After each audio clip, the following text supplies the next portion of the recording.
So, Proverbs, how far are you from Dinosaur Adventureland? You're in Alabama, right? I am maybe 15 minutes away. Oh, do you stop by often or no? I used to stop by a lot more often. I've just been really busy with work and streaming lately, but I was attending church there every Sunday until somewhat recently. Oh, okay. Oh, cool. It's nice to be that close. Yeah. It is, yeah. And I work there in Bruton, and Pastor Hoven is all the time. He'll call me and say, "Hey, brother, I'm going to be in Bruton. You want to go to lunch?" So I see Kent Hoven often. I just haven't been by DAL in a little bit. Yeah. Bruton is right near there, right? Because Yeah, Lennox is where they're at, right? Is it called Lennox or Ripton? Something like that. it's Lennox, and then the next big town over would be Range, and then on the other side of Range is the outskirts of Bruton, and that's where I live. Okay. And what Yeah, town is near the expressway? That's Interstate. Range. Well, the that's woods. Range slash Bruton. The woods are near the interstate. Yeah, right. I'm There's telling you, there's there. nothing out there. I stayed when I went down. I stayed in a hotel off the interstate. Oh, yeah, there. Yeah, no, you're right. There's hotels off the interstate. You're absolutely right. Yeah, I don't know what town that is though. What that is? That's not I Bruton. don't That's know. not what it's They called. changed. I think it sounds like I'm being funny, but I think Stephen will back me up on this. The names of these towns change about every 6 miles tops. Yeah, So, yeah. I'm not sure what it was. It was just a small town. They had a park and some homes there. I remember that, and they had a little commercial area. It was very small though. mm, I don't remember the name of it. It's not Lennox. I don't know what it is. I have to look it up.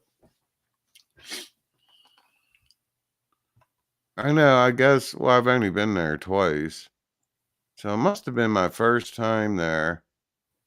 And my maps, I don't know. It took me on a roundabout way to get there. Hmm. Scared me to death. I didn't realize I was on a wooden bridge out in the middle of the woods until I'm like halfway across this bridge. And I'm serious. I can hear it creaking. And I'm thinking, I'm going to die here and no one's going to find my body You really because went back the way. this bridge is going to collapse. I'm telling you, it was something like out Yeah. of Deliverance.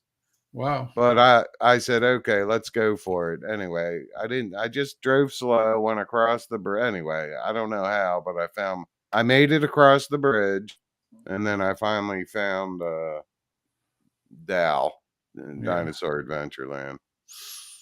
Well, the first time I Um, went down, I had to pull over at that little the three-way stop, whatever it is, with the little store used to be there. I had to yeah, I know call what you I mean. had to Yeah. call Hogan. I had to call him and ask him. I don't know how to get there. I You drove were right around and down the around. street from that point. Yeah. Yeah, yeah. But it was down that little clay dirt road. I must have drove right past it 3 or 4 times.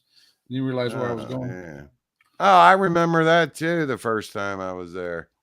You guys I both had drove that past it? clay. Oh no, the second time I had that clay all over my car, didn't I, Steven? I Oh, said, yeah, "Where's a you car did. wash?" Remember that? I even told you, as a pastor, you may not want to wash it till you leave because it's going to get Yeah. muddy again. Oh God, what a mess! What a mess it was. Yeah, the first time I was there, yeah, that's right. It didn't even rain the whole time I was there. Not that I. The first time I went, I only stayed. Well, I stayed 3 nights. I left the fourth day early in the morning. But my point is, it was dry when I got there. So I still got dust on the car, but not caked pottery on my car. Oh. Yeah, I Anyway, remember my shoes being so stained. I couldn't clean them. They were red. The soles of my shoes were red. The gym shoes I had. yeah. It's Yeah, it's you're not bad down getting there. those clean, that's for sure. Yeah, it's pretty Yeah. bad down there. How that?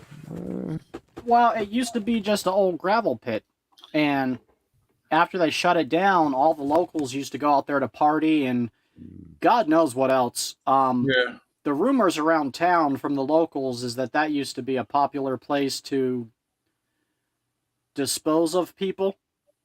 Really? Really? Huh. Yeah. I can believe that. I Like I can see why. said, Yeah. this Well, bridge I went across, if it would have collapsed, well, that probably would have been they would have found my body. They would have said, "Oh, look, the bridge collapsed. Someone must have been driving across it." And then, of course, they'd have seen my car in the river. Yeah. So, Oh man, that was scary. Yeah, when you're in the city, when you're a city person, I know I am. That stuff is unusual and difficult to navigate. There's no Yeah. street lights. There's no nothing at night. No, you're right. You're right. No Now signs. There's really no signs. Linux has developed. I think they may have a second stop sign now. Oh wow. Really? Mm. Well, yeah, but it's at the four-way stop. They just replaced one that fell over. So Right. Yeah, it's pretty wild. Big Bad Mama says when he went and visited DAL, he stayed in Atmore, but that's a good drive. Atmore. Atmore. I've heard of that. Yeah, they I have hotels there. I don't even remember that name. How far, roughly, Stephen, would that be from DAL? Oh Roughly. man, maybe 35, 40 minutes, somewhere around okay. there, depending on Okay. traffic and how fast you drive. I think that's west, right, from DAL. That Atmore west from there. I couldn't tell you that. I've okay. just now figured out which way is south, and that was only because I wanted to make sure I could get to Florida if crap hit the fan. Pensacola. Huh? Yeah. That's what I wanted to visit Pensacola while I was down there, but I never did. I don't know why I didn't go down there. Because it's like how far? Like a 6-hour drive, maybe, Pensacola from Dow. From here? No, heck no. It's like an hour drive, hour and a half tops. Oh, that close? It's only 45 miles from here. Oh, I thought it was like 90 miles. No, I'm Maybe pretty sure it's like 45 miles. Okay. I'm just saying what I thought it was. Yeah. Okay. And it's a straight shot right down 50. What is that? 57? 81, I think. Oh, 81. I think, yeah. I know the interstate is east of, if I'm almost right, east of Dell. Then if you keep going west, there's another town as you go west. I think I went to eat there one time. Well, the worst traffic I hit.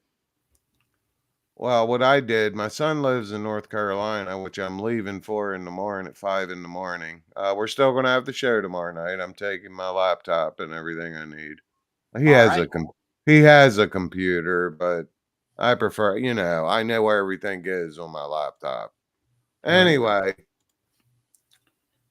like the last trip I took, the last time I've been down to see my son. No, I saw him one other time. I had to run down.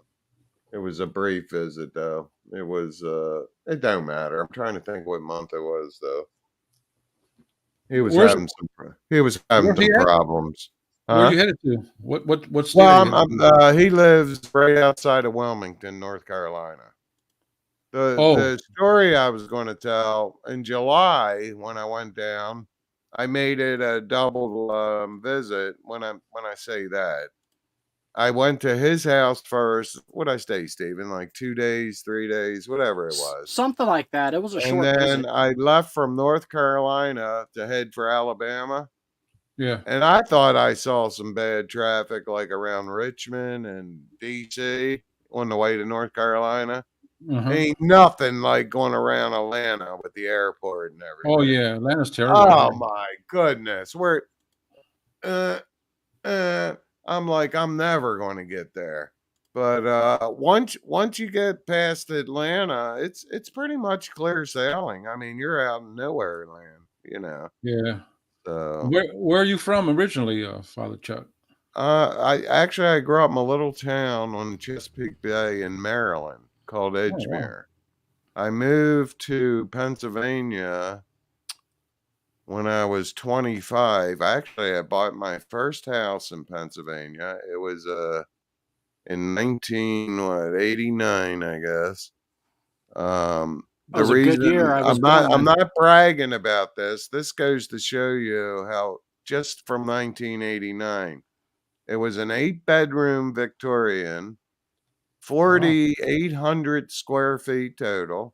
Had a club basement even in that Victorian house. Again, and it was only on a quarter acre, okay, just a quarter acre of land. 1989, Stump. We're the closest in age here. What do you think I paid for that? Oh, by the way, this is when I made my move from Maryland. I got sick of the high taxes, crime. I said, I'm moving my family to Pennsylvania. Anyway, I described the house to you. 8 bedrooms, 4,800 square feet on a 1/4 acre lot in 1989. Was it totally redone, or was it still like? I didn't have to do a thing to it. It was a new roof. Yeah, it was ready to move in.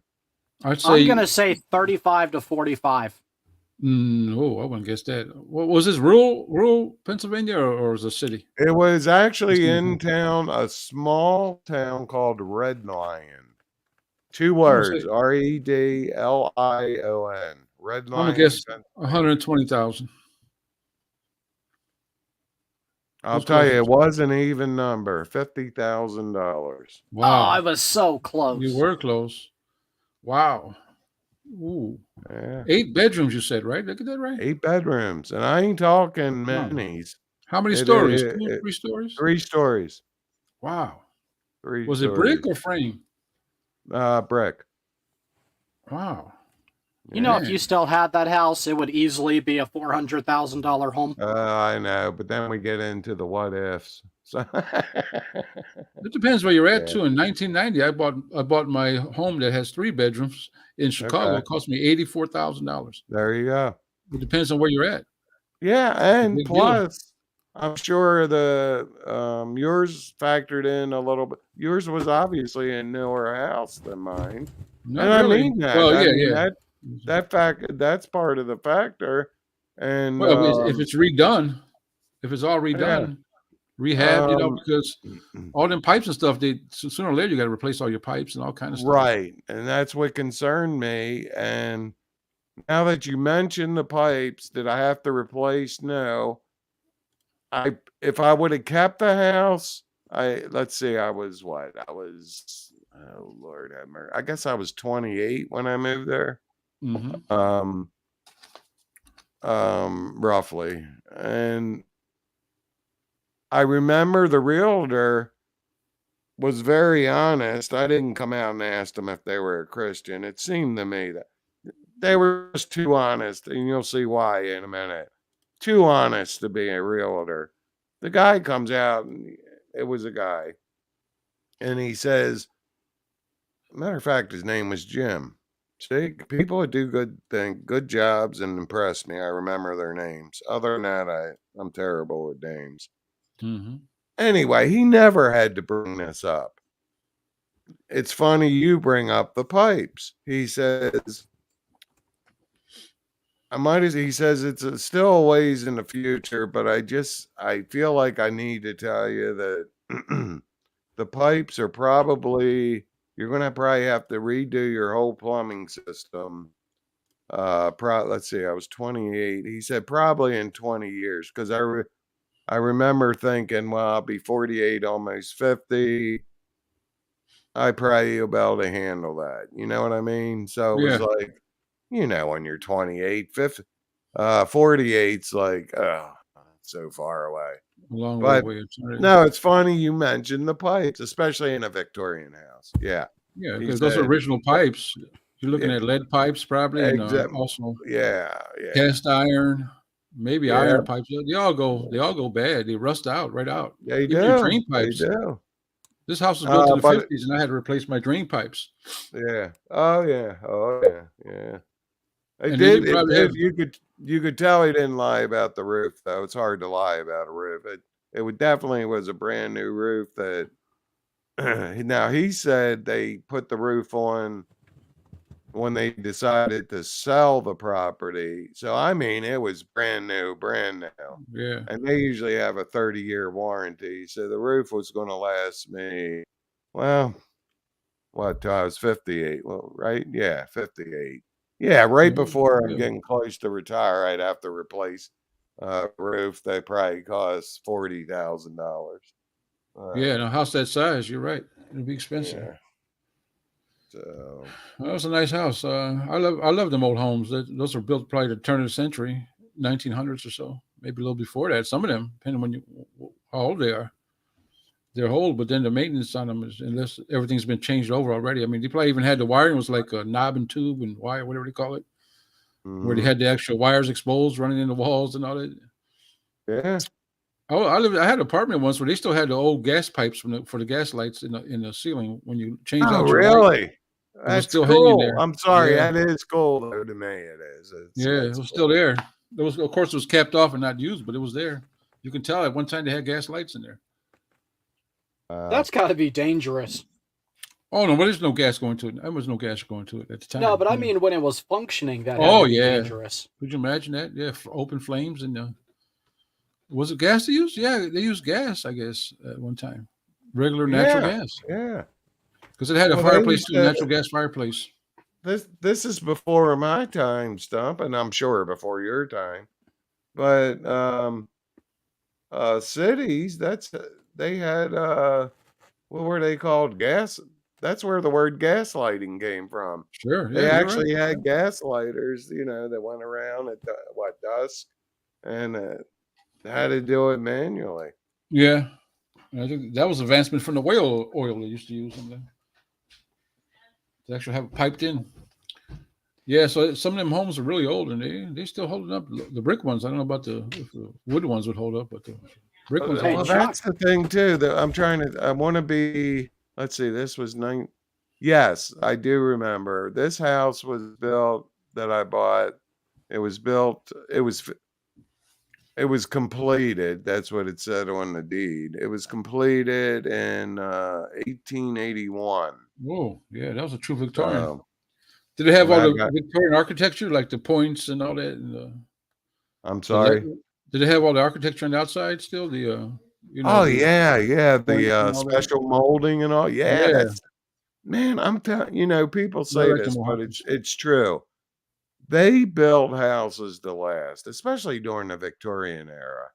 Oh yeah, I believe these people that had the money to build a Victorian house, think of the times now.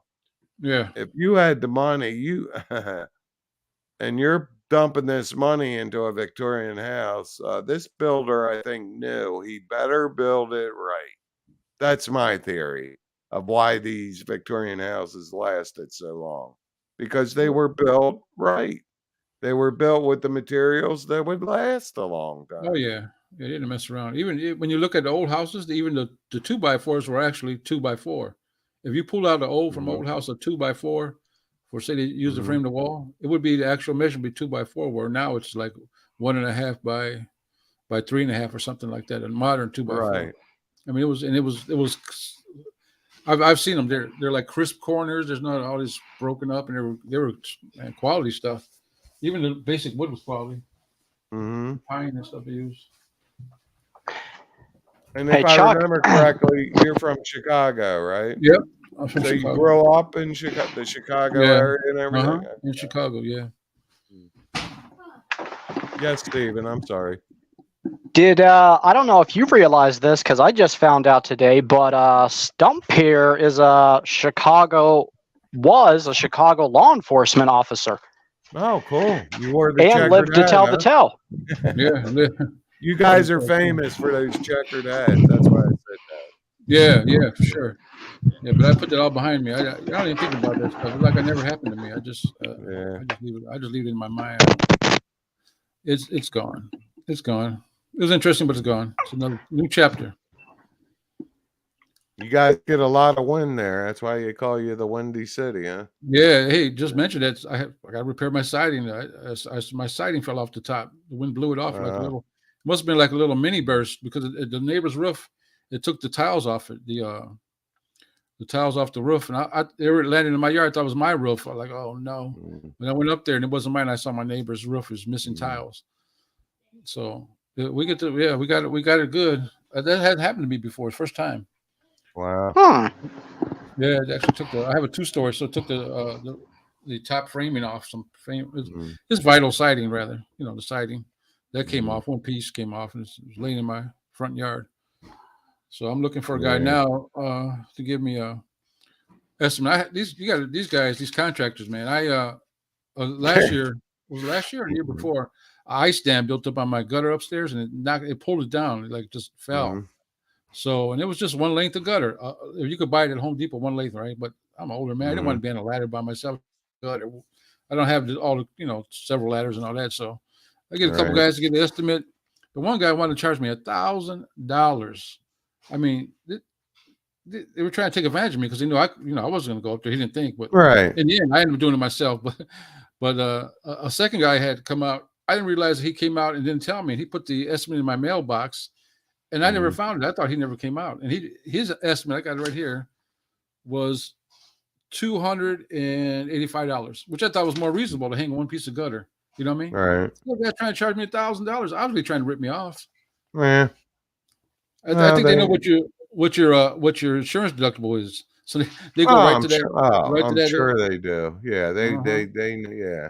They'll try to get every dime out of the insurance company. That's exactly what he was trying to do.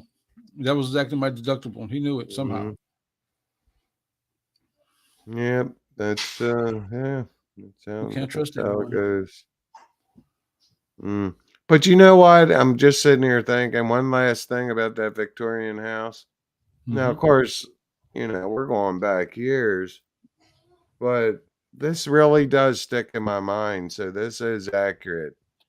I can't remember what my average, and I'm not going to pretend I can. So I can't remember what my average, excuse me, electric bill was, which would be my lighting and all that stuff.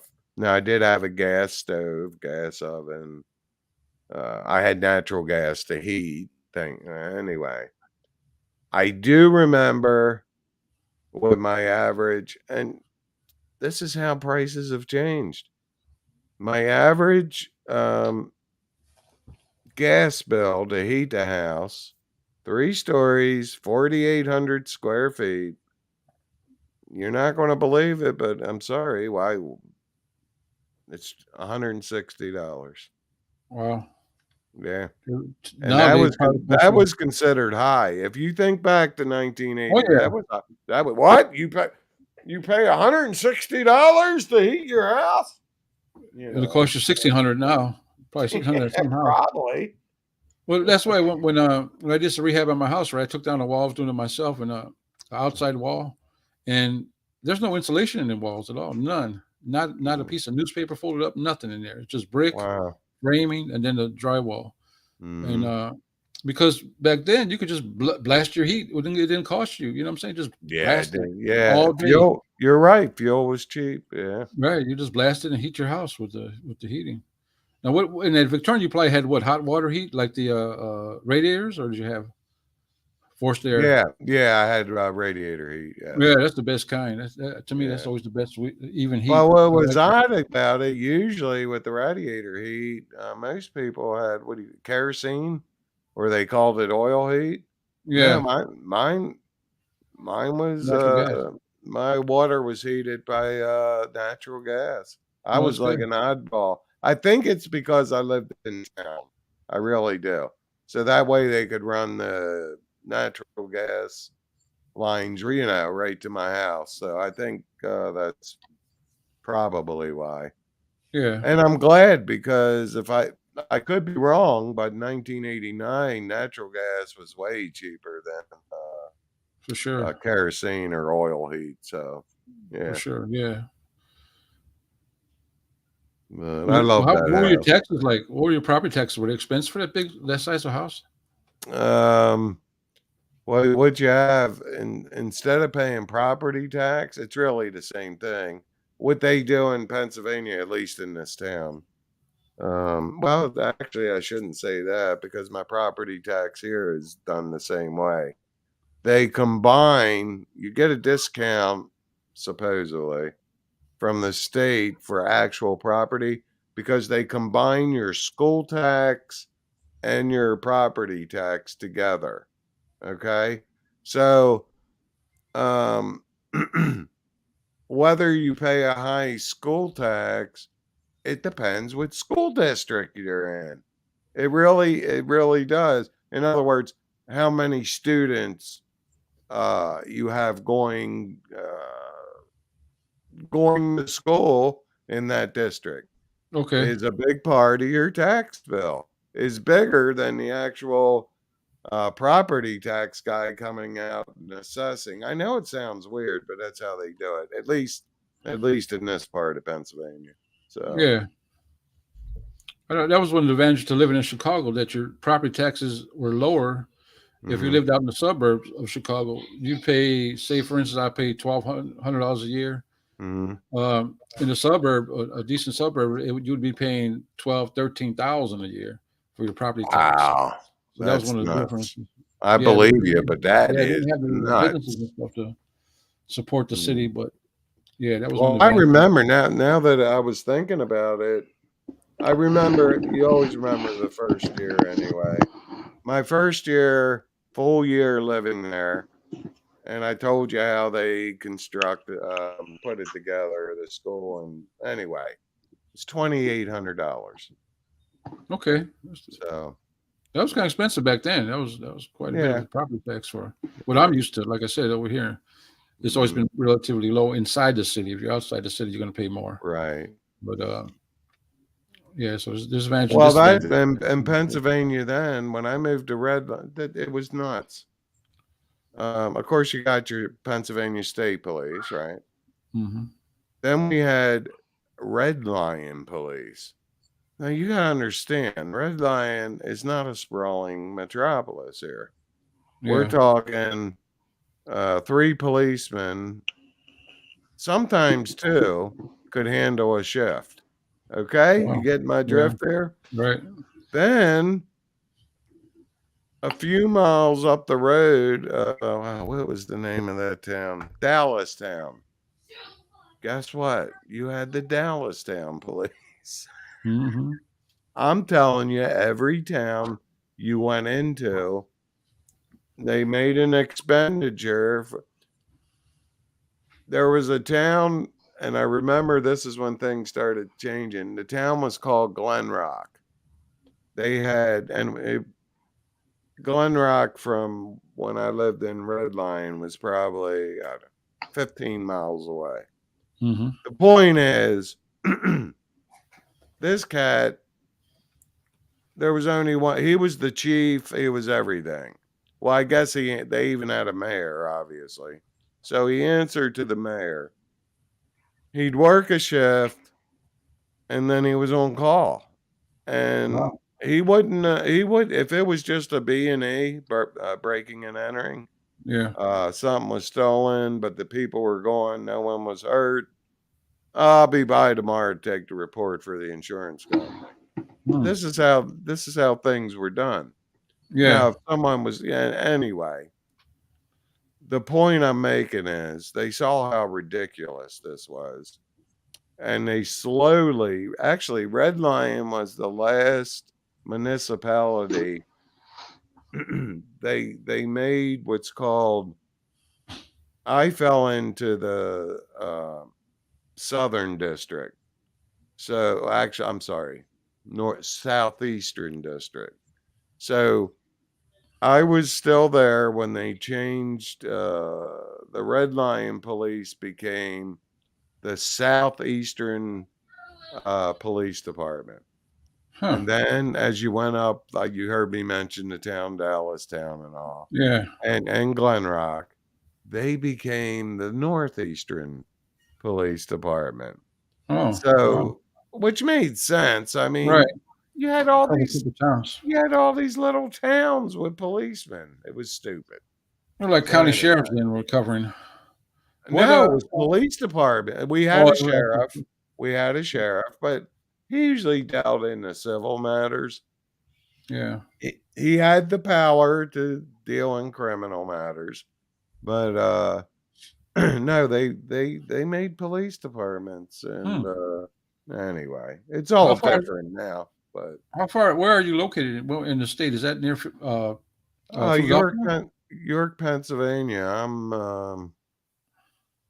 I'm 38 miles. No, maybe I'm not that far from the state line. I'm probably 30 miles from the state line, Okay. Yeah. as the crow flies. So yeah, I've been to Pennsylvania once. I went down to Hershey to the music park down there with my kids just to have for vacation. yeah, I I know actually where enjoyed it. that's at. Yeah, that's I actually north of liked it me. down there. Yeah, that's Yeah. north of It's me. actually nice down there. I thought it was, in at least that part of Yeah, Pennsylvania. most places in Pennsylvania, unless you go around. I better watch what I say. Most places in Pennsylvania are nice. Yeah. Except Because for I'd most say of them, Philadelphia. except for Pittsburgh and Philadelphia, York, Pennsylvania. I live in York County, Yeah. but there is York City, but it's a small city. But we don't have the problems the rest of the country has with people taking the law into their own hands. Basically, our law enforcement has went on and stayed law abiding. Let me put it that way. Right. Right. You Right. can tell I'm having trouble. I don't want to say anything wrong. Yep. Where I live, even the city, is law abiding. So What is Pennsylvania considered, a Democratic state or neutral, or what is it considered? I purple. don't know. We're considered purple only Purple. because of the Philadelphia. population of Philadelphia Yeah. Yeah. and some of the surrounding counties. It's What's the fun capital? because Harrisburg. Harrisburg, well, Harrisburg. that's our capital, but Right. I think would that's near say that Hershey. was Democratic. But you have to understand, Pennsylvania is a gigantic state, and Oh yeah. we have a lot of little towns that aren't populated that much. Yeah. So It sure is. I've been, that's why Democratic candidates usually win. yeah. We've had we're considered a purple state, and yes, we're the big prize during the presidential race, Yeah. Pennsylvania, because all the electoral votes we have. Exactly. Right. It's in a purple state. Yeah, Well, you guys have almost as many as Florida, right? As far as electoral. Electoral as far as votes. electoral votes, yeah, almost. I think so. I haven't Yeah, looked at that in a long let's see. time. I'll tell you what I didn't like about going to Hershey, Pennsylvania, was the traffic. I mean, going east compared to going west or south, it's congested. I mean, I had Yeah. never experienced that before. I mean, we couldn't even get a hotel. Normally, every year when I was working, we'd travel during my vacation somewhere. You know, we'd go to Las Vegas, Florida, whatever, Hershey, Pennsylvania. Mhm. But going east was the worst experience because you couldn't get a hotel. That's where unless all you the had a reservation. population is the east side of Yeah, Pennsylvania. Yeah. it's crazy, and even the traffic on the interstates were congested. I did not enjoy that about traveling out that way. I liked when we got to Hershey; it was nice, but the traveling was not nice. Right. Not like when you're going out west, you're going out to Las Vegas or something. You're basically the only guy on the road half the time. And Yeah. hotels, you have your pick, and they're all cheap, and you can pick as many as you want. Find the one you want with just the right amenities. I remember we had to take we had stopped one night. We had to take a smoking room. None of us smoke in my family. Oh my God, we Right. couldn't stay in there. We ended up like just sleeping in the car in the parking lot afterwards. It was crazy. Mm-hmm. That's how bad it was.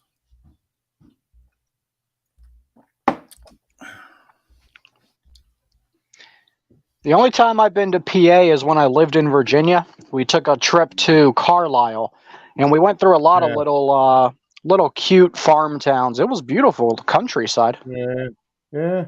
Yeah, it is. It is very beautiful.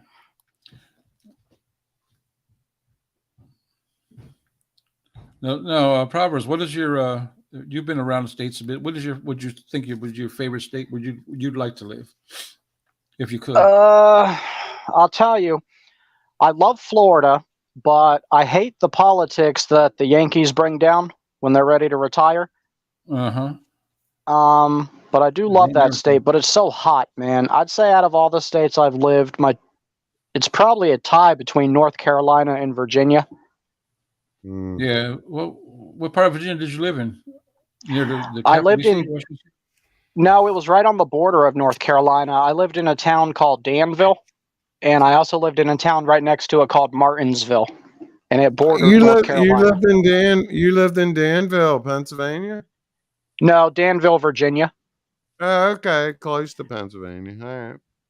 Yep, very close. Yeah, it's beautiful up there, man. Mm-hmm. Well, even around Atlanta, I like Tennessee, Nashville. It's real beautiful around there too. Oh Mountains yeah, and hills and woods and It's really I got to go to Nashville and Chattanooga like 3 weeks ago, maybe a month ago, when I went to Ron Wyatt's house, and it was pretty up there, man. It is, Like yeah. it's breathtaking. But you can't mind driving up and down the mountains. The things are, well, at least coming from Chicago, headed that way, the mountains are rough. Up Well, and down. what got me twisted is when you go around parts of Chattanooga, Mhm. like you have to go around a mountain, and Yeah. it jumps back and forth between time zones. Yeah. Oh, yeah. So, like, yeah. depending on what part of the mountain you're on, and you have to go all the way around, like it's very confusing. Yeah, it is different. It's weird. Time zone. Yeah, I had it happen before too, where I've traveled down to Florida and time zone changes and I forget and I'm late for something. But yet I could go straight down to Alabama and where Dinosaur Adventureland is, and it's the same time zone, which is cool. I don't Yeah. have to worry about that at all. Yep. Yeah, Chuck and I always have that issue because when we plan our shows, we have to remember that he's Eastern time and Right. I'm Central time. Yeah. But I'll be moving here soon in like less than a week, and I'll be in the East time zone also. So that'll make he and I planning our shows that much easier. Oh, nice. Did you say Georgia you're moving to? Yeah, moving to Georgia. Oh, nice. Near Florida border, I guess, since you like Florida, right? You get down there. It's very close to the Florida border. Yep. Yeah. Oh, cool. And your job allows you to do that, or are you looking for a new job? I've already got a different job. Oh, nice. Good. I got to go grab my clothes out of the dryer. But just to leave you with this, Florida has 29 electoral votes. Mhm. Uh-huh. Pennsylvania has 20. I knew they were close Yeah. because I think California, now they did just redistrict. I'm not sure if that affected the electoral college votes, but I know California had 55, Texas had like 30 something, and then Right. Florida and New York had the third highest with 29. Yeah. I And think then they determine it by population, you right? have Pennsylvania, and it goes down from that.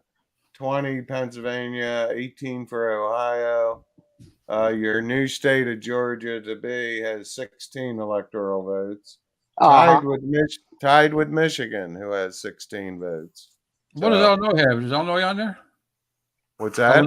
Illinois, is that on the list? I'm sure it is. I'll look it up. No problem. Real quick before I go. I think Illinois has 11. That's all? Really? It That might be off, but I want to say it's like 11.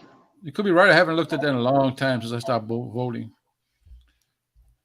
Because I think it's based on population, the electoral vote. I believe that's how they. That's exactly what it's based on. Illinois has, and drum roll, please. Where? Hopefully it's warm. Hopefully it's warm. One. Yeah, negative Yeah, one. Go ahead and roll it as I can. There it is. Oh, wow. Hey, I'm shocked. You be tied with PA, brother. You got 20 electoral. I know it was quite a bit. Yeah. Wow, that's more than I thought. That's more than I thought, too. All right, guys, I'm going to grab my clothes. That's why Alrighty. when the census comes, if you're a conservative guy stuck in a liberal state like this, you shouldn't tell them that you're here. That way the population will be lowered. You know what I mean? Right, yeah. I'm a conservative voters outnumbered here for sure. I don't know why. I don't get it. I mean, after a while, you think people will learn their lesson, but they don't. You know, we had that mayor election. We got rid of that Lightfoot character, and they got another. Oh, she was a joke, man. Hey, this next guy they got is a teacher union guy. He's probably just as bad. He's probably going to be worse. It's the same agenda. It's the same liberals junk. Defund the police, raise your taxes. Yeah. Hey, what supposedly they want.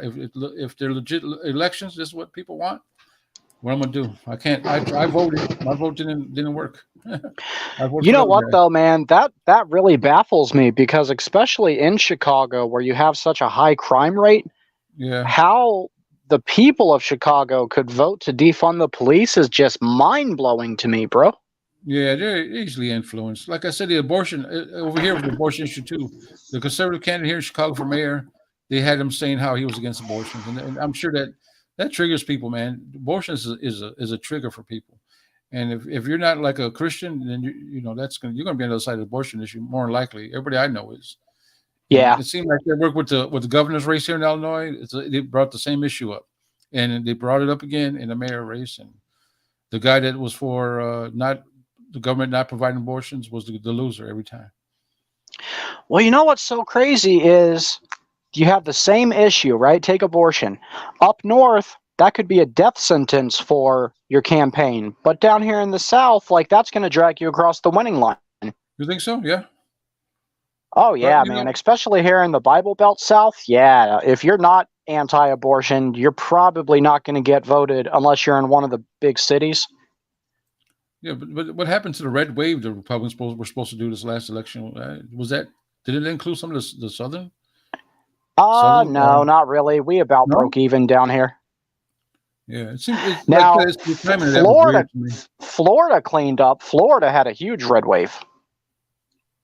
Oh, did they? Yeah, like only few states, right? They only like the few that did.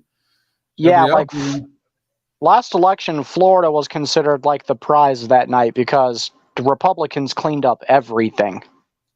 Huh. Wow. I know they were expecting a whole lot more out of it, and they were going to take over everything, and it didn't happen. And it just seemed that abortion issue with the Supreme Court was timed just for this. To me, that's what it looked like to me. And I was very suspicious of that. And I don't have a problem with that. Yeah, I kind of knew that this was going to affect the results because I know how divisive issue that is, and like I said, my own personal belief on that is it's not right for me or anybody associated with me abortions, but and I don't know if I ever said this, but it might be controversial. I don't believe that the government should tell people that they can't do it. Now they shouldn't provide funds for it, but they shouldn't tell them either way. It should be a personal decision, and you should be supported by whoever supports that, but not the government, because my taxes go to pay. My taxes shouldn't go for that because I don't agree with it. Yeah, well, I'm a states' rights guy. You know, obviously, I'm a Southerner. So I'm fine with it being at the state level. And if one state wants to completely prohibit it, I think that's wonderful, and that's the state I want to live in. But then if there are people who want that freedom, then there are, how many other states they can go to and live with those. Every issue to me should be a state's issue. Yeah, but even if it's a state issue, I don't believe states should tell a woman that they can't do something that's inside their body. I know the argument is it's living, but if you remember this last illness that spread across the world, that was the same excuse why you should take the jabs, was because it wasn't only for your health, it was for the people you're protecting. It's the same argument that they turned on us, on the conservatives, and we can't be hypocrites. I don't want to be a hypocrite because being a hypocrite is a sin. Well, that's different, though. That's completely different because me getting a vaccine affected me personally. Abortion affects an unborn child.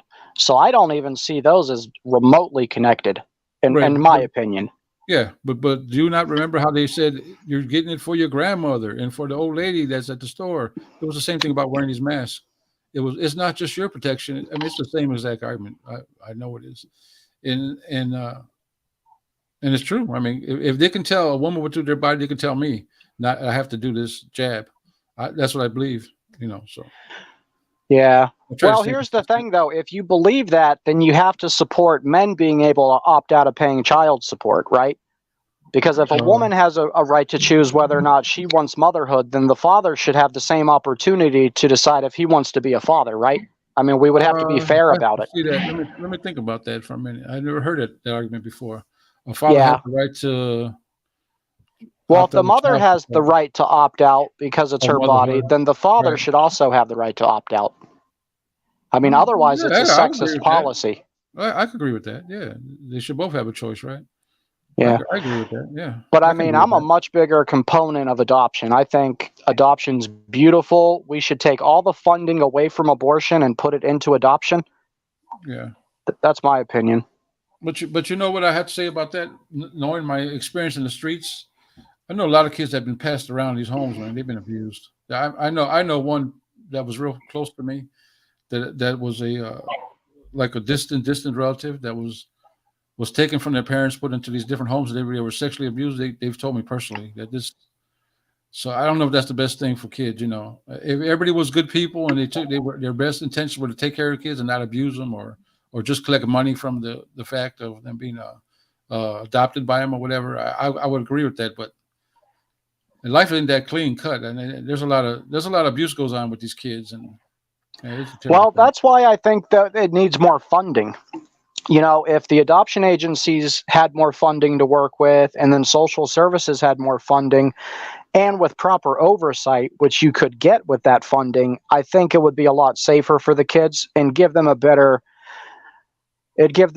status in life. Because I do agree with you, like, Republicans really frustrate me. They're pro-life, but only until after the baby's born. And I'm pro-life from the cradle to the grave. Yeah. I don't think you should ever stop caring for these children that you work so hard to save, you know? Oh, amen. Right. But these are truths of our systems now.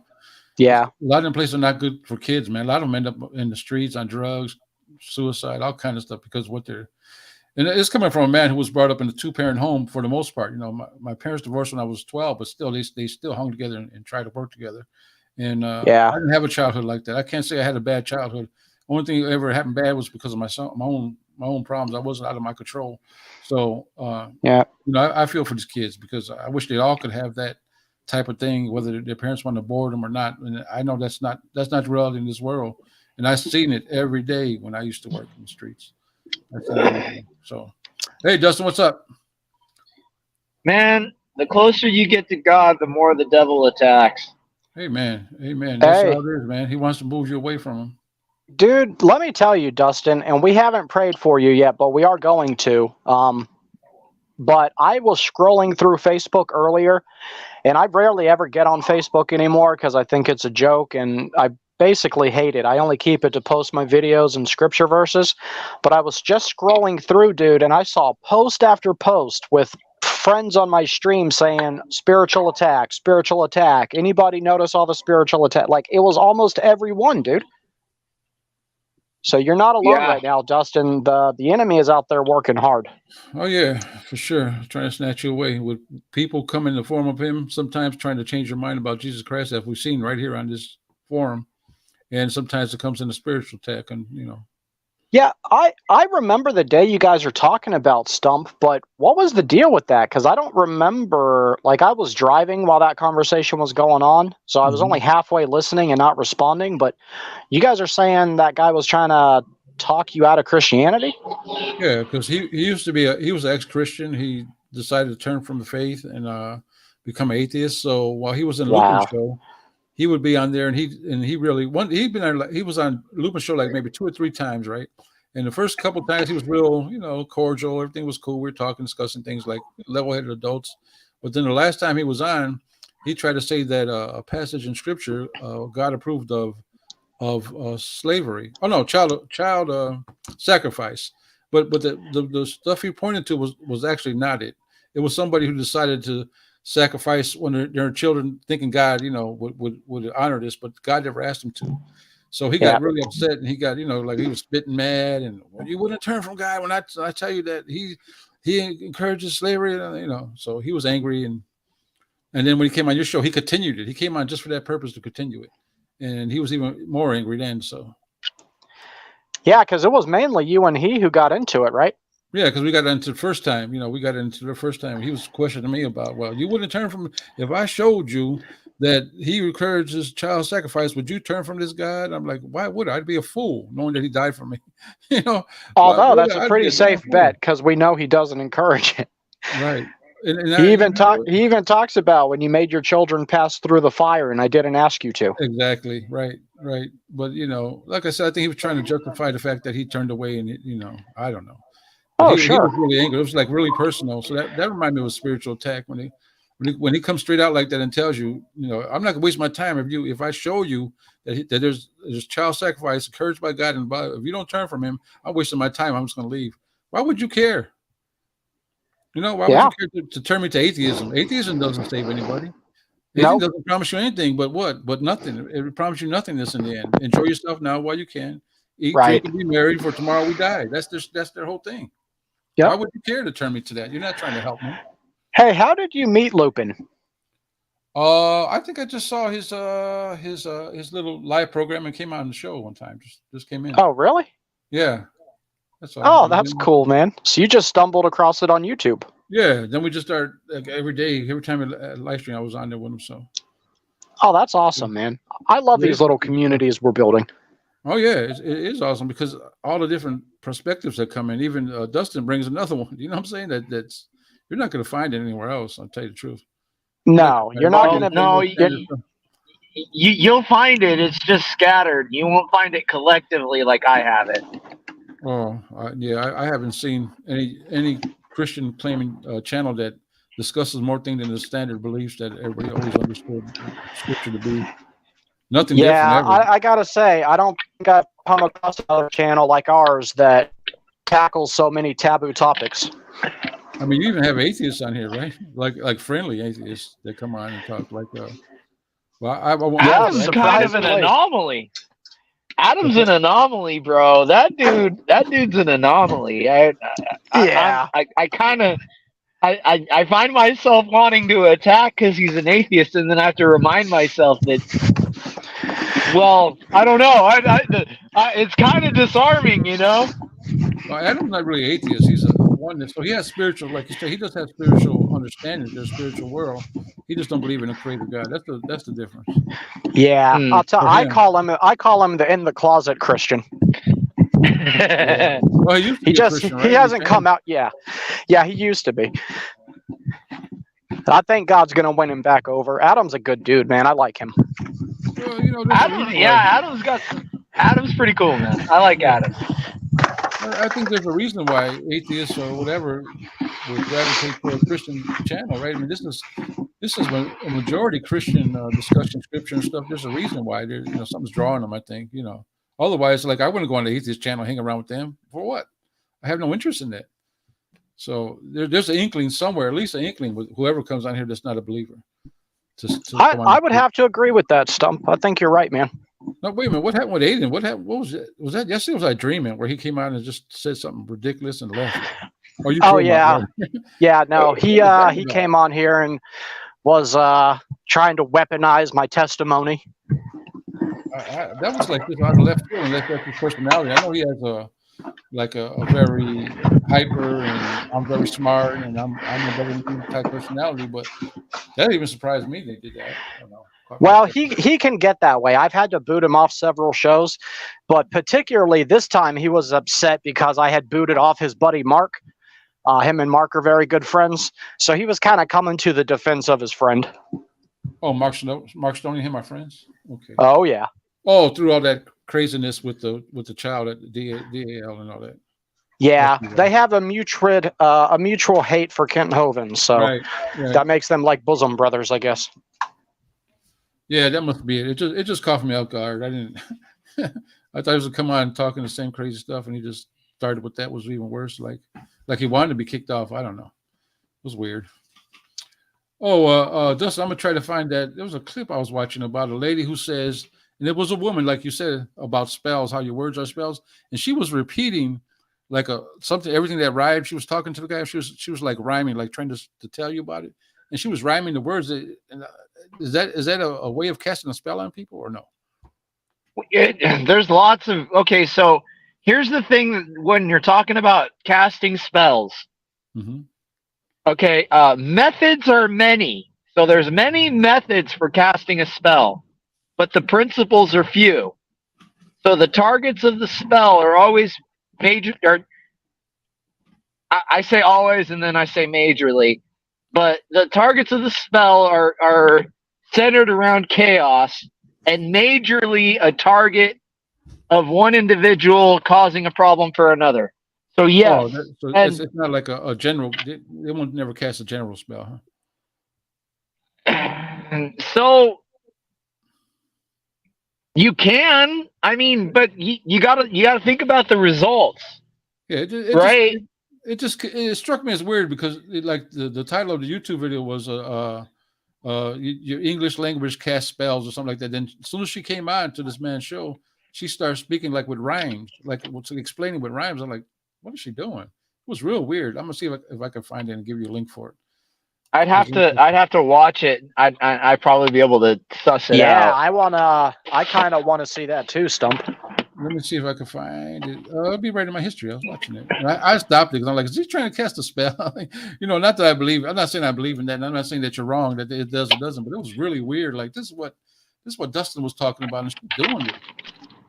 When I come across that kind of stuffed stump, I also stop watching it. Like if I get that check by the Holy Spirit, I shouldn't watch it. I shut it off. Yeah, it was weird the way she just went right into it. Here's the title. It's called. You guys ever hear of Aubrey Marcus? It's a man. Is his channel? No, I haven't. Okay, but this is the title. The name sounds familiar. Some of these people have names that are pseudonyms that like it. So like if you're looking for somebody and you run into someone with the same name, kind of thing, right? It's kind of like a distraction. Okay, yeah, this guy's supposed to be like a spiritual guy that believes in Christianity. Everything spiritual he talks about. But the title of his video was "Word Magic: Secret Spells of the English Language," and the lady's name is Laurel, Laurel, Laurel. Then her last name is Erica, but it's spelled Airica, like Erica, a different way of spelling it. And she's the one that went right into this, this cadence. That sounds like a witch's name. Yeah, doesn't it? I mean, it's kind of long. It's how long? It's like 13 minutes. It's too long. I know you like to play long ones on your thing, but it's like 13 minutes. Plus, would you get a striker playing? I don't. So what I was explained is that if it comes off of YouTube and you stream it on YouTube, you're okay. I mean, if you want to, she starts off with it. So if you want to hear the first part, just to guys, I'm here. I'll be folding clothes, but I'm here. Hey, Pastor, do you care if we play this 13-minute video clip? About what? I don't care. Okay, go ahead, Stump. It's not pornography, is it? No. Well, we all were sitting here and we were like, you know what? The perfect thing for this Christian stream would be pornography. Well, okay, whoa, word spells ain't gonna be too far from that, right? Word spells. Seriously, what's it about? I'm just curious. That's all. It's about word spells associated with the English language. Word spells? Well, go on. Like witchcraft stuff. Carry on. Hey, Dustin, but if you should tell us something like. But anyway, I don't want you guys think I left. I'm off camera folding clothes. So. 10-4, Pastor. Stump. If it's something she's doing, like trying to influence us, tell us. Say, stop that. Yeah, right? I'll let you know. Okay. I'll let you know. Okay, I'm going to present it. Hold on. Yeah, don't let us be victimized here, buddy. I won't. All right, I'm going to share it. There we go. When it's up, let me know so I can start playing it. It's up. Okay. She's looking kind of suspicious already, right? Here we go. Oh, wait a minute. You guys don't hear the sound. I haven't got it on. Yeah, you got to turn on the audio. Yeah, here she looks evil to me. Efforts to heal our psyche and raise consciousness on the planet, we have all but overlooked the very instrument of conscious thought and communication. Yet our forked tongue English language, which is the leading software of the mind, is itself in great need of retuning and upgrading. Over the course of my life, I cultivated a heightened sensitivity to how the total normality of insanity in society is echoed, reflected, and reinforced by the English language, which inadvertently yet unavoidably propagates an antiquated and manipulated vision of reality promulgated by the ancient church as an instrument of mind control at a time when people had to surrender their mind if they wanted to keep their heads about them, quite literally. So if we elect collectively to upgrade the English. Yeah, she's definitely got some education. She's wedged her. Okay, so what's been going on lately is a lot of these older witches, they've been wedging this new age crap into their routine. She's setting up the principle, and pretty soon here, what you're looking at is a magic hat kind of situation. She's got a table and she's got a hat. You're expecting her to pull something out of it. She's gonna start her little cadence in rhyming soon, like in a couple minutes. She's setting it up right now. Okay, let me play the rest of it. English language to a higher frequency through our linguistic creativity and naturally occurring verbal eccentricities, then ultimately even clatter from our idle chatter, prattle patter, blabber blather and palaver as we jabber gab in Babylon will turn our own terms from verbal vapor, either hanging in the she's cast a spell right now or no? Yeah, she's talking. She's talking to Moloch. She's invoking the spirit of Moloch, my friend. She talked about Babylon. Well, she went straight to Babylon. The man hasn't said a word to her, asked her anything, and she went right into this cadence and this rhyming words. That's when I had to stop. I don't know. Do you guys want me to finish playing or not? You can play it through. I mean, there's nothing that invokes any of us. Okay. Right? This isn't directed at anyone, unless you understand what she's saying and you accept what she's saying. It has no power over you. I just thought she had a stroke. I can't even believe I'm considering this, Dustin. This is you, man, doing this to me. Well, okay, I'm gonna play it. Huh? Go ahead. What? But that's what it is. I mean, it sounds crazy, but there are people, and I guarantee this lady's used to it. There are people that will bend over backwards to her because they think she has some kind of knowledge, right? And because they're related to families with money, that's how this whole thing works, right? It all revolves back around this family that started by the name of Pesor. Pesor was the original family that started the very first bank. But, and I bet you she knows all about that. I bet you anything that this lady knows that history with the family of the Pesor history because she's bringing up Babylon. That's how I know.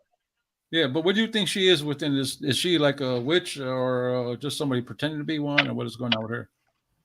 In your opinion?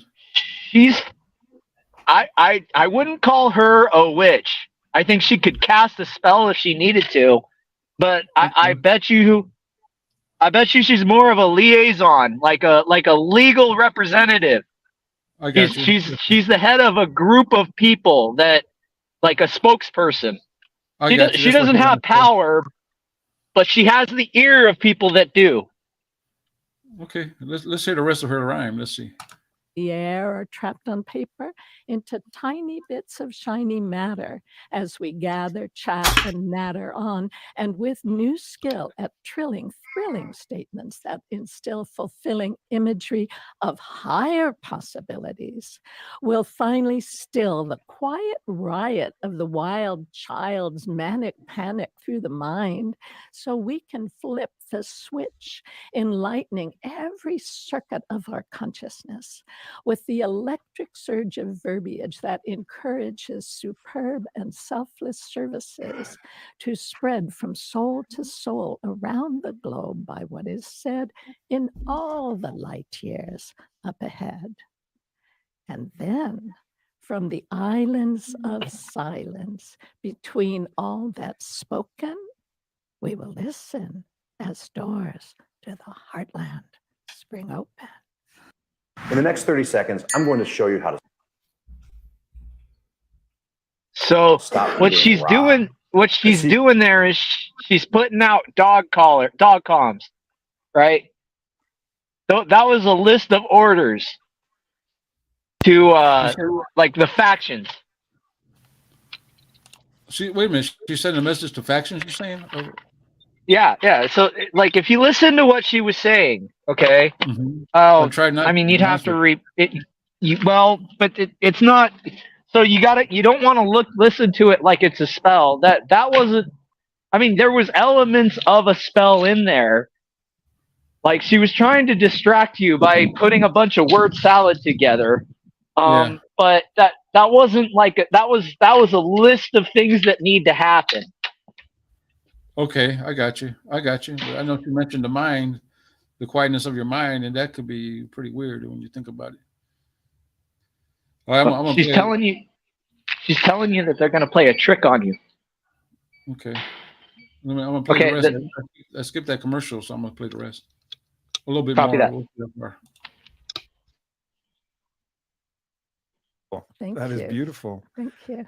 So what's interesting is you're obviously a native speaking English speaker, and you reference the English language. It seems that this is probably a phenomenon that you're getting to, that is in every different language in many different ways. Yes. But as I was preparing for this podcast, and a thought, we ascribe a lot of cultural differences to a culture, potentially different genetic dispositions, climates, a lot of things. The one thing that I don't think we've looked at is how the language itself is shaping the individuals who grew up speaking that language. Yes. And I was, it's curious for me to kind of explore that pathway for you as well. And of course, we'll be focusing on English because that's the language that we're speaking in here now. And that's the language of the listeners. Otherwise, they probably wouldn't be listening. But fundamentally, I'm just curious if you've kind of taken a circumspect view of the rest of the languages in the world, talked to other linguistic, kind of people of your similar mind and explored this. A little bit. In the 80s, I read a book called On Puns.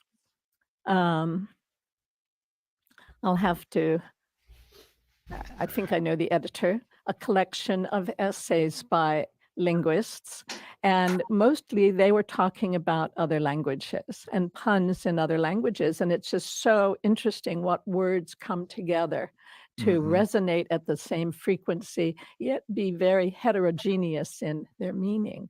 And I recognized early that words may be more connected through sound than through meaning. So yes, it happens in every language. It's just that English has so many languages in it. Yeah. And so some, I think, did, I think the language was salted with contradiction. So conscious manipulation of Yeah, our language. because that goes which on. is what you mentioned. Yeah. Yeah, that happens right today. Mm-hmm. And it was so interesting. I recently came across a quote that, I don't have the complete quote, but it's by Thucydides, the Greek general and historian, writing about the war between Athens and Sparta. And he said the greatest horror of all was the corruption of the language. And Confucius said the first thing he would do if given charge of the administration of a country would be to correct the language. I think it's one of the big tasks of a philosopher or a poet is to actually start to clean the language in a way that you can use it without infecting the person that you're delivering and incepting the idea of the word into from all of the baggage that it's been associated with. Like the word God is a dirty word in the language for so many people. And that's a shame. It's a good word.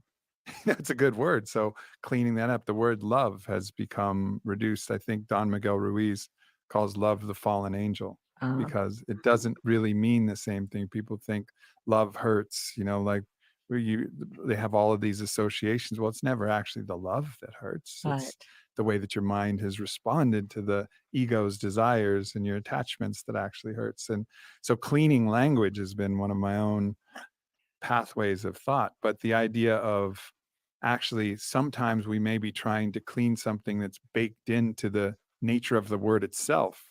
And so maybe we need a new word. Oh, I completely agree. I think in some cases it's about tuning up an existing word. And in other cases, it's about bringing through new words. Yeah. Like I upgraded intelligent to intelligental because there's really nothing smart about a brain without a heart.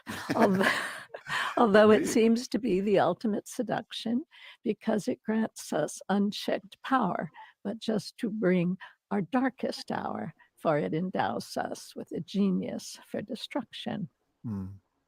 So yes, tuning up and reinvention. And two things in regards to that. One is kind of peripheral.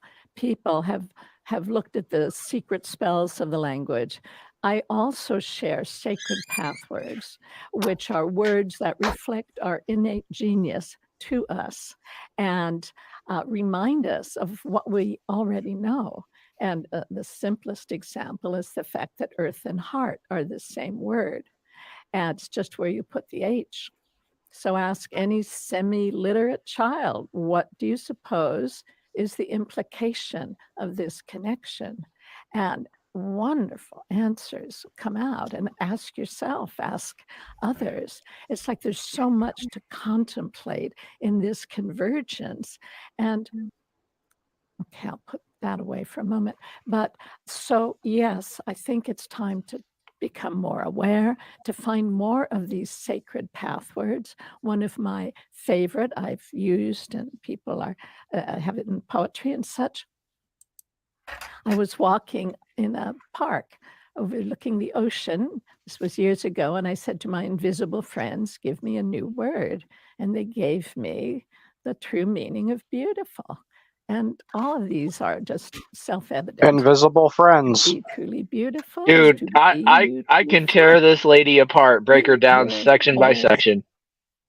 She's telling you exactly what I've been screaming about. Oh, she said, first there's the genius for destruction, and then she said that there's what was it? Something about the invention. She's telling you that you have to first tear down, then rebuild.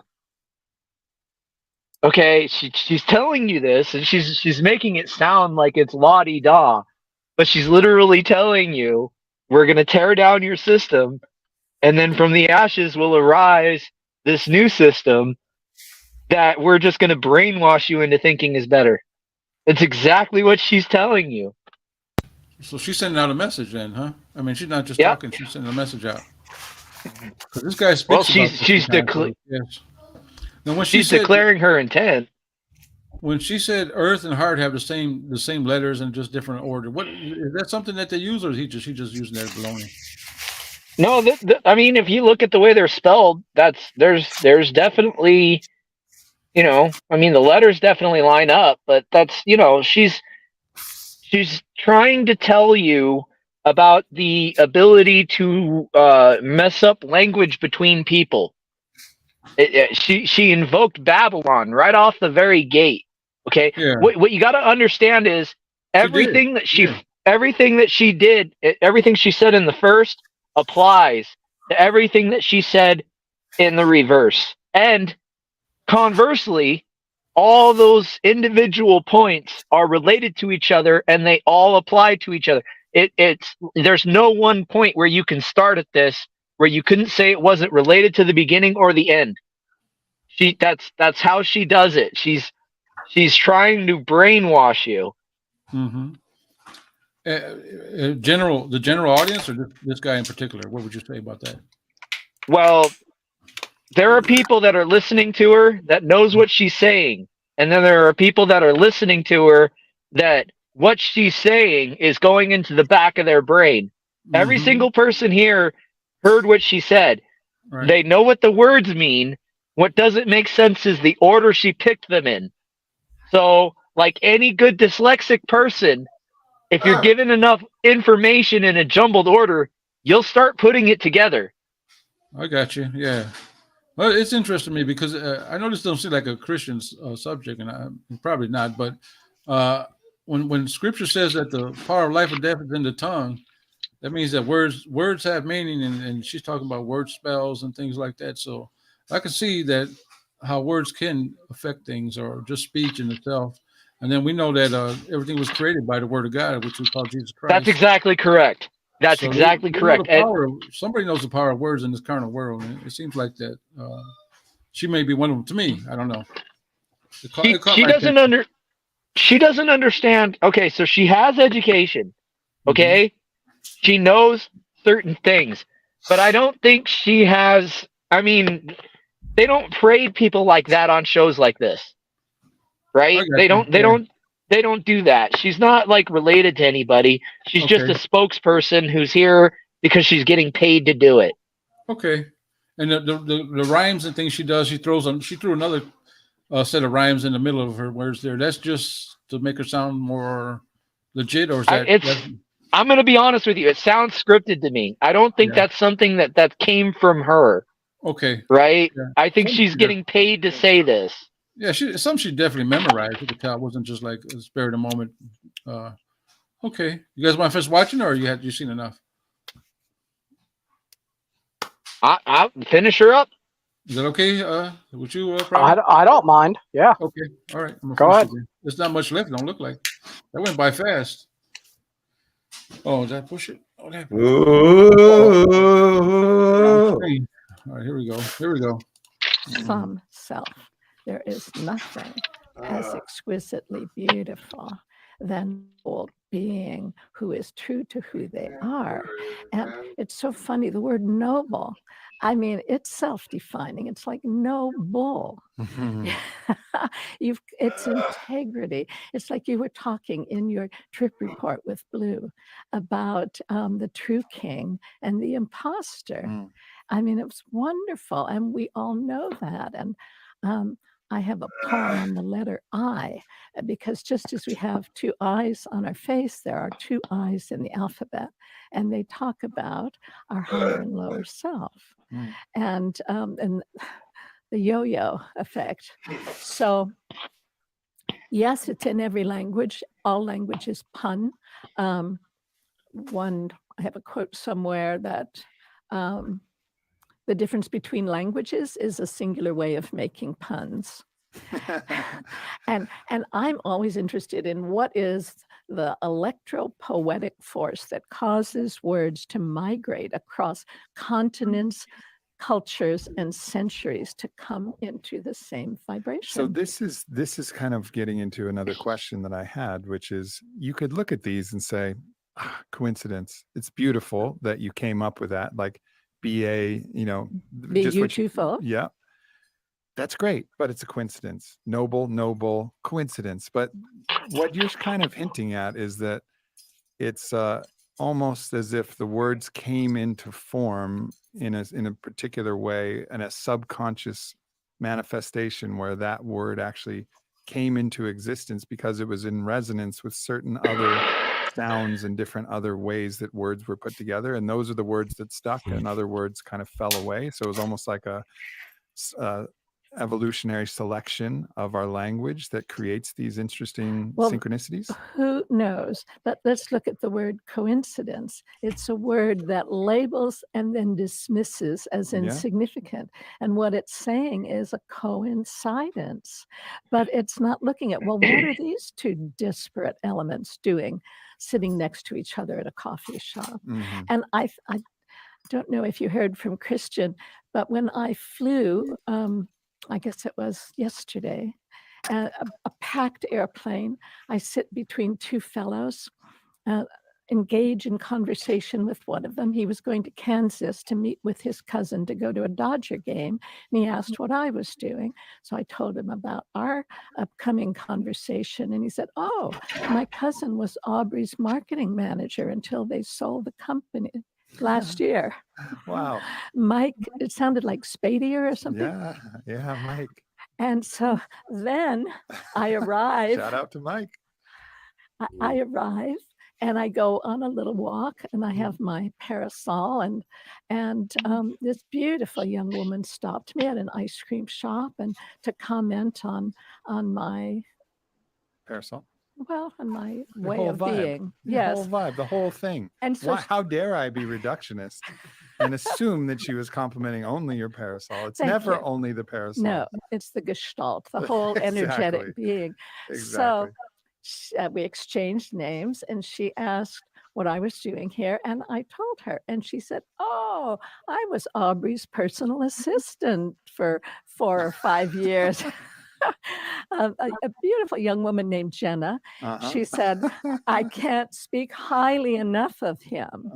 And she took a picture of us and sent it to you, so you might find it. All right. So those are co-inside dances, and we don't know what is the force we're working in because we're so ignorant. I mean, we are a fish in water, but I think in our case, rather blind to the substance in which we dwell. I think we're living in an echo chamber and a hall of mirrors, and that language is constantly echoing and reflecting either cultural consciousness or innate human wisdom. And because we have been destined to our definitions, we are clueless. And yet the language is constantly echoing and reflecting, talking back to us, in some cases contradicting and undermining, in other cases offering a little jeweled gift, if we would but notice.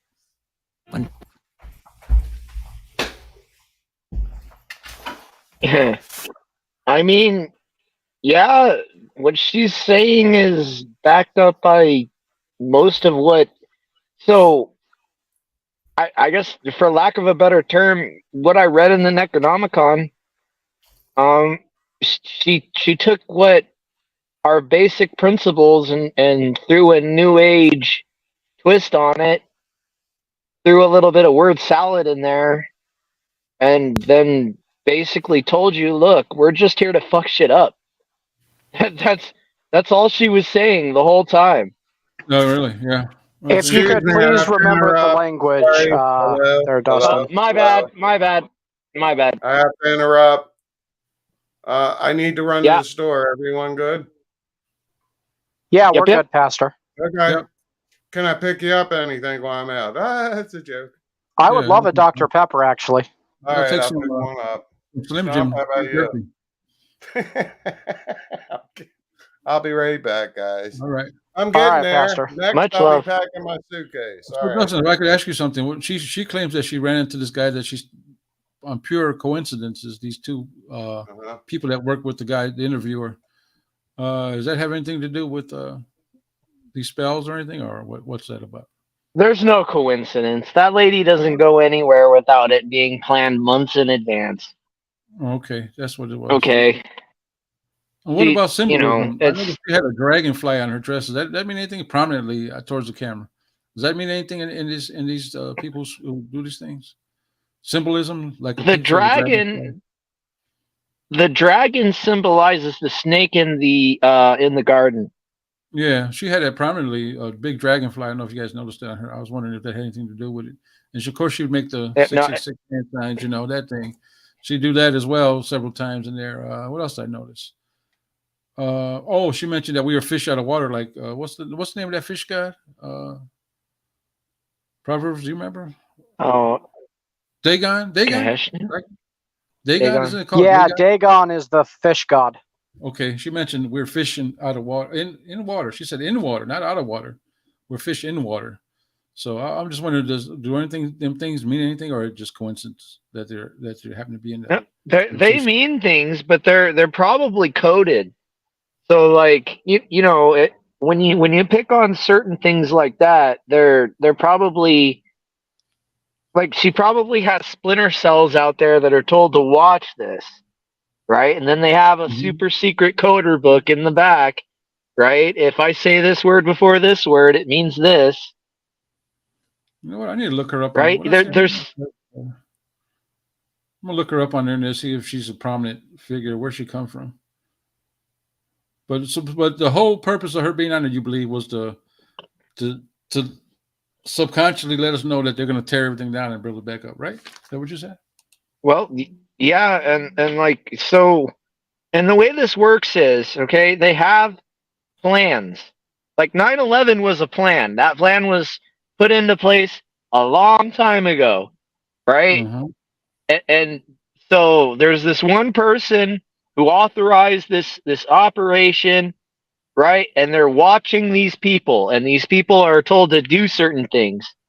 And the more reliable a person is, the further along they get along in the program, right? Okay. Until someday you have 7 different people that are ready to hijack a plane and fly it into a building.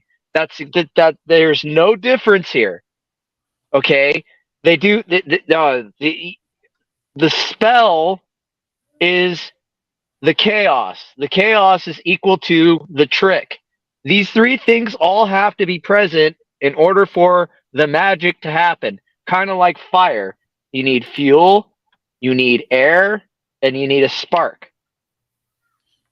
Right? If one of these three things is missing, you're not getting the result you expect. Right. Well, that's very interesting. So, yeah, in order for the magic to work, it takes like there's a certain element that has to come from Satan, right? But that element can come in many different forms. And then there's a certain element that has to come from humans. And then there's a certain element that has to be like a dark will of intent, right? Mm-hmm. Like, and it can't be Satan's dark will of intent. Satan has to align himself with your will, right? And it may be something that you were influenced to do in the first place. Like I wouldn't put it past him, but you see where I'm going with this? Right. But it's on you basically to. It sounds like you're saying it's on you to be conducive to the idea, right? That he wants to put in your mind. Well, you can't do it without you wanting. If you want the Holy Spirit to move in your life and see miracles, you have to obey the commandments. You have to have a good relationship with Christ, and you have to pray regularly. The same is true for the other side. Only substitute pray with cast spell, and substitute have a good relationship with always do what you're told. I got you. Yeah, because it always reflects what God's doing, right? Like the opposite, just about the opposite. Yeah. Hey, I gotta take a break. I'll be right back. I don't know if you want to put me backstage for a minute, Private Guy, or what, but Yeah, that's fine. I'll put you backstage for a minute, bud. Yeah, I'll be back.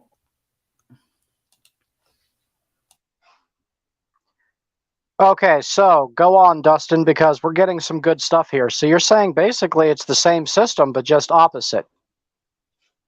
Yeah, well, I mean, if you want Satan in your life, let's explain it this way.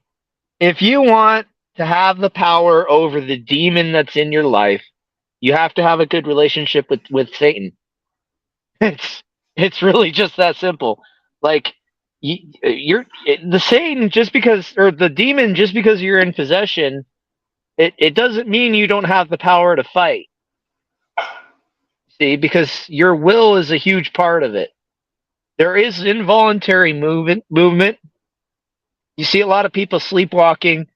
That's not like they try and explain it with science, but ask a doctor to explain to you how anesthesia works. We don't even understand how that works today. So how anesthesia works? Yeah, go ahead and look it up. There's still not a solid explanation on how that works.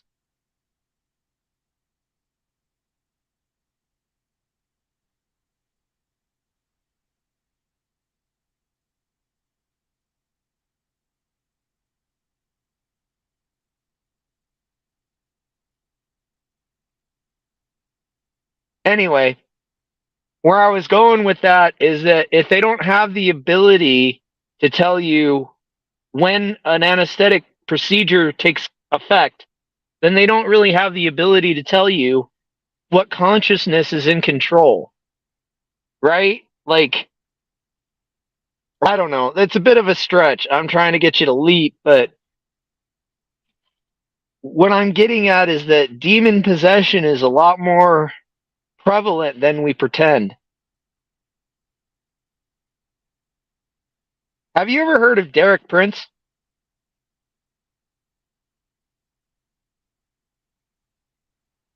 I feel like I'm talking to myself now. Can you hear me now? I can hear you now. Okay. Yeah, I am a big fan of Derek Prince. He does a lot of work on breaking like generational curses. That guy knows his stuff, man. Yeah, I've already said it. I gotta stick with it. Derek Prince is one of those guys who was like related to somebody and got the snot scared out of him like I did. Oh, right? I is see that it. how he got his origins, man? I see it in his eyes, man. I see it in his eyes. That man is deathly afraid of Satan, like I am. I am deathly afraid of that man. Hey, Yeah. Christian's out in the audience. He says hello. And Diploma Mill up, Christian? Doc, who is really Mark Stoney, is out there. Well, it's either Mark Stoney or it's Atheist AJ. I kind of lean more towards Mark Stoney, from what's been confirmed to me.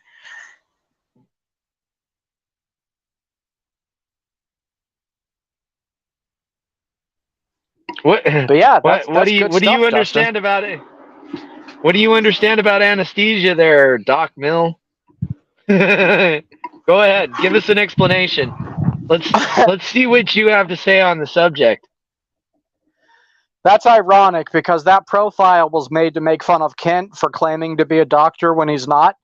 And here he is trying to give medical advice on the live stream. Dr. Right? Diploma Mill Doc. That's hilarious. Talk about hypocrites, man. Yeah. What? Come on, Diploma Mill, whatever, dude. Come on, bro. How does anesthesia work? Give us an explanation. We have nothing but time. I got all day. Now, I can't say one way or the other if it's understandable or not, but They no need to tell lies about the Proverbs guy. Who the hell are you? I don't know. He's one of those cowards that hide behind a fake face, so I don't really respect him anyways. Bro, just answer the question. How does anesthesia work? Don't I you bet understand? you're trying to Google it right now. They can't build anything themselves, Dustin. All they know how to do is what the enemy has allowed them to do. Our enemy, that Satan I'm talking about. They work directly for Satan. All they know how to do is tear down and destroy. They don't know how to build up or build anything themselves. Not spiritually, not emotionally, not physically. Like, they can't offer constructive advice. They can only tear down. So you can't take their comments to heart, man. You will go crazy trying to keep up with these devil worshippers. I just wanted to see if he had some good explanation for how anesthesia works. Because I know for a fact they don't. What it's so. Okay, I know it's kind of a wild, off the brand point, but there was a reason I was bringing it up, and it was due to our understanding of consciousness. Yeah. Right, and where that fine line lies. Okay, they don't know at what point does the communication in the brain break down. Right. Right. So that's how pain is perceived, is because there's a communication between the left and the right side of the hemisphere. If there's something that's going on in the nervous system that's unbalanced, the brain gives a comparison in the chemical pathways, and the electrical system balances it out. Right? Because you usually end up with a signal from the nerve that's chemical induced. When you get a signal that's sent from the brain, it travels down the pathway, right? And the release of of dendrochromatic sacs of this fluid is the result of a chemical response, right? And they don't know at what point the anesthesia breaks down that communication so that I can slice your leg off and you don't know about it.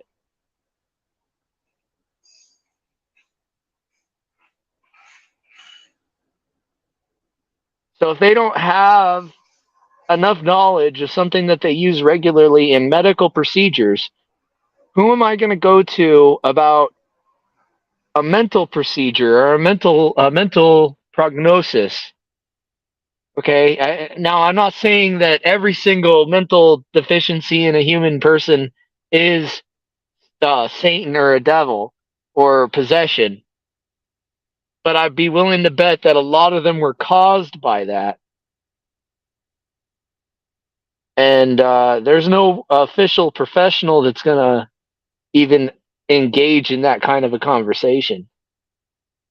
So it kind of makes it a hard point to prove.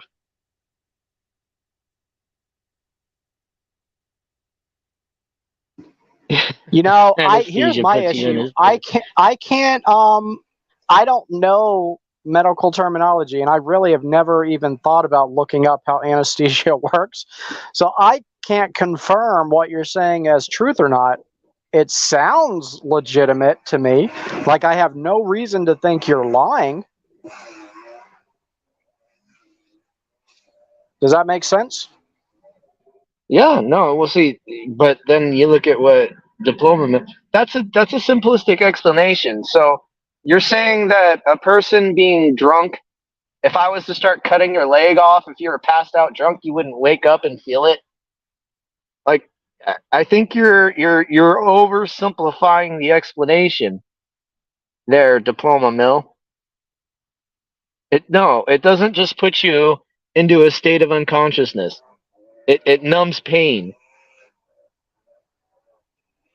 Well, yeah, because you would think, okay, they knocked out soldiers during the American Civil War with different techniques, but as soon as they started sawing off the legs, these people would wake up. So obviously, the Yeah, anesthesia has to be more than just being in a state of unconsciousness. I mean, that's anesthesia was. that's a If I really now if I simplistic way of explaining it. and the other end of the equation is if I remember correctly, I'm pulling this from dead memory, but I believe the first anesthesia was derived from a pufferfish.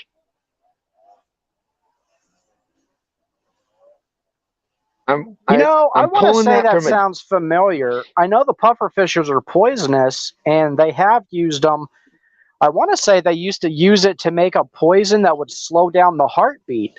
And it would slow down the heartbeat enough to where people would think you were dead. And you could fake your death way back in the day. A neurotoxin that was derived from the pufferfish. Yeah, the first Right. anesthesia was derived from the pufferfish, if I'm remembering that correct. So and they knew about that back in the I mean, it was documented back in the 1700s. They probably knew it from before, but they had an actual medical record from that period, and that's how anesthesia was popularized today. Right? I mean, my point is that God gives us the herbs of the earth to cure the illnesses. We're using herbs of the earth to cure the illnesses, but we're blaming it on some other kind of scientific explanation that I don't know, man. It's weird. I forget how we got started on that topic, though, to be honest with you. We were talking about demon possessions and bunch of different What was the stuff. correlation? Yeah, we've had good conversation, man. I always enjoy when you come on, Dustin.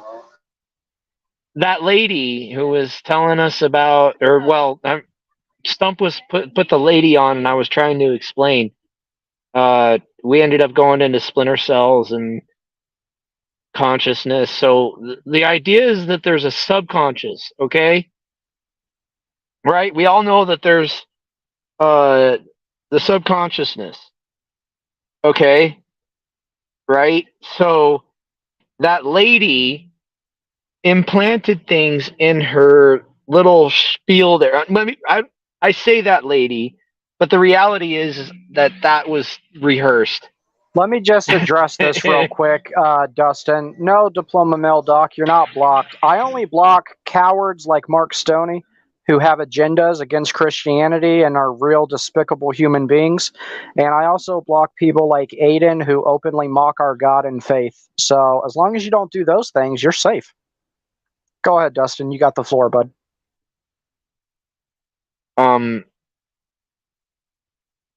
Okay. So, you know how I was telling you that we occupy two different spaces? Okay, yep. Remember that? Okay. So, our body has the ability to be conscious and alive, and then it's turned off. So there's a connection. There's a sender, and we are the receiver. Right? Yeah. Okay.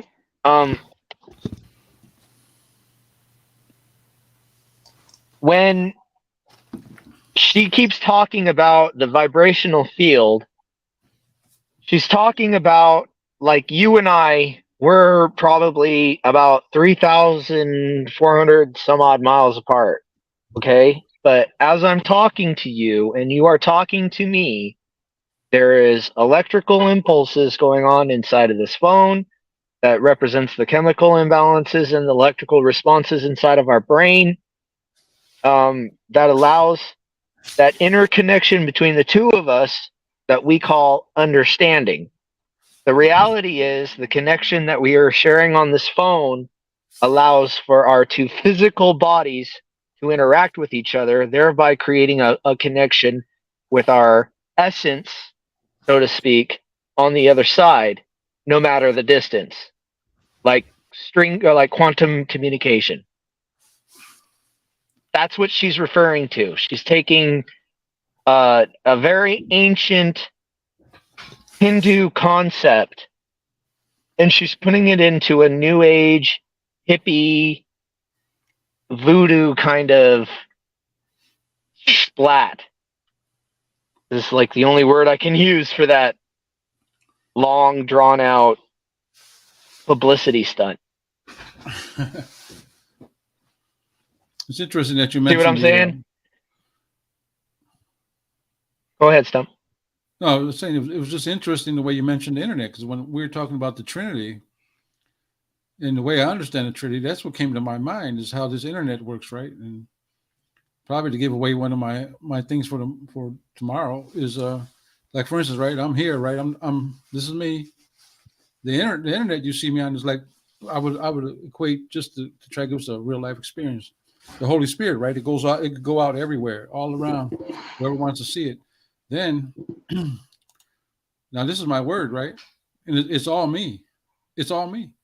I think that's how we should view the aspect of the Trinity. And you mentioned, I just brought that forward. But another reason why I was interested in that woman was because Scripture talks about how powerful the tongue is. I mean, how powerful words are. I mean, and I think, yeah, the words of the mouth can be foul of the body. Yeah. Well, let me read James real quick. Read a piece of Scripture in the middle of this, so we don't seem like we're witches on this channel or something. I'm sure somebody's bro. I love you, Stump. I love you, man. Someone coming in right now to a Christian channel would be like, "What is this? Witchcraft?" Let me see. Oh, here it is. How about James 3:5 says, "Even so, the tongue is a little member and boasts great things. Behold, how great a matter a little fire kindleth. And the tongue is a fire, a word of iniquity. So is the tongue among our members, that it defile the whole body and setteth on fire the course of nature. And it is set on fire of hell." I mean, words are important in Scripture, man. And that hearing that lady speak like that really, and remember what you said, Dustin, about words and things, really draw my attention to that. I was really interested and curious what you thought about it. Do you remember Yoda?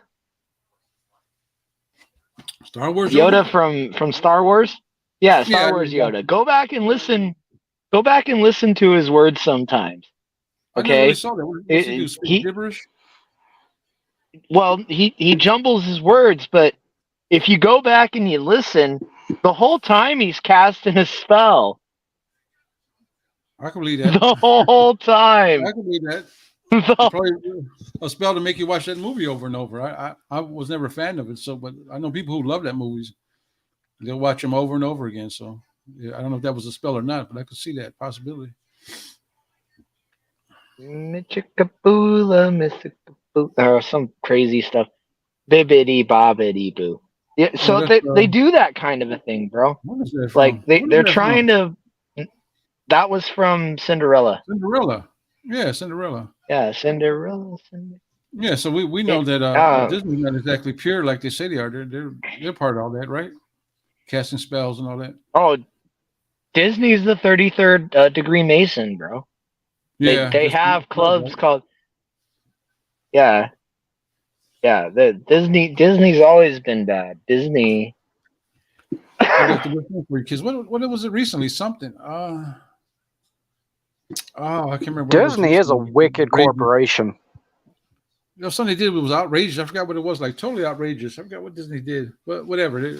But they're the ones you always see where people catch these cartoons and they slow it down, and you see like I remember one for sure was in Lion King where the word sex came up. The Lion King had sex in the stars. The Little Mermaid had a scene where she came up out of the water topless. The Muskrats in Paris, or whatever it's called, there's a scene where they fly past a window and there's a naked topless woman in the window. Like, Disney's full of raunchy stuff. And now they're pushing the gay agenda super hard and heavy. I think that's what it is now, yeah. And it's like they put them subliminal messages for kids to make them be sexualized, I believe. Otherwise, why would you do that? Just some grown men who are cartoonists playing around. They can play around on their own computer. You know what I mean? Why would you put the little things that you can't really notice unless you slow it down super slow and then you see it? Why would you do that? Unless it's some type of subliminal message that you're sending to kids. They're casting spells, man.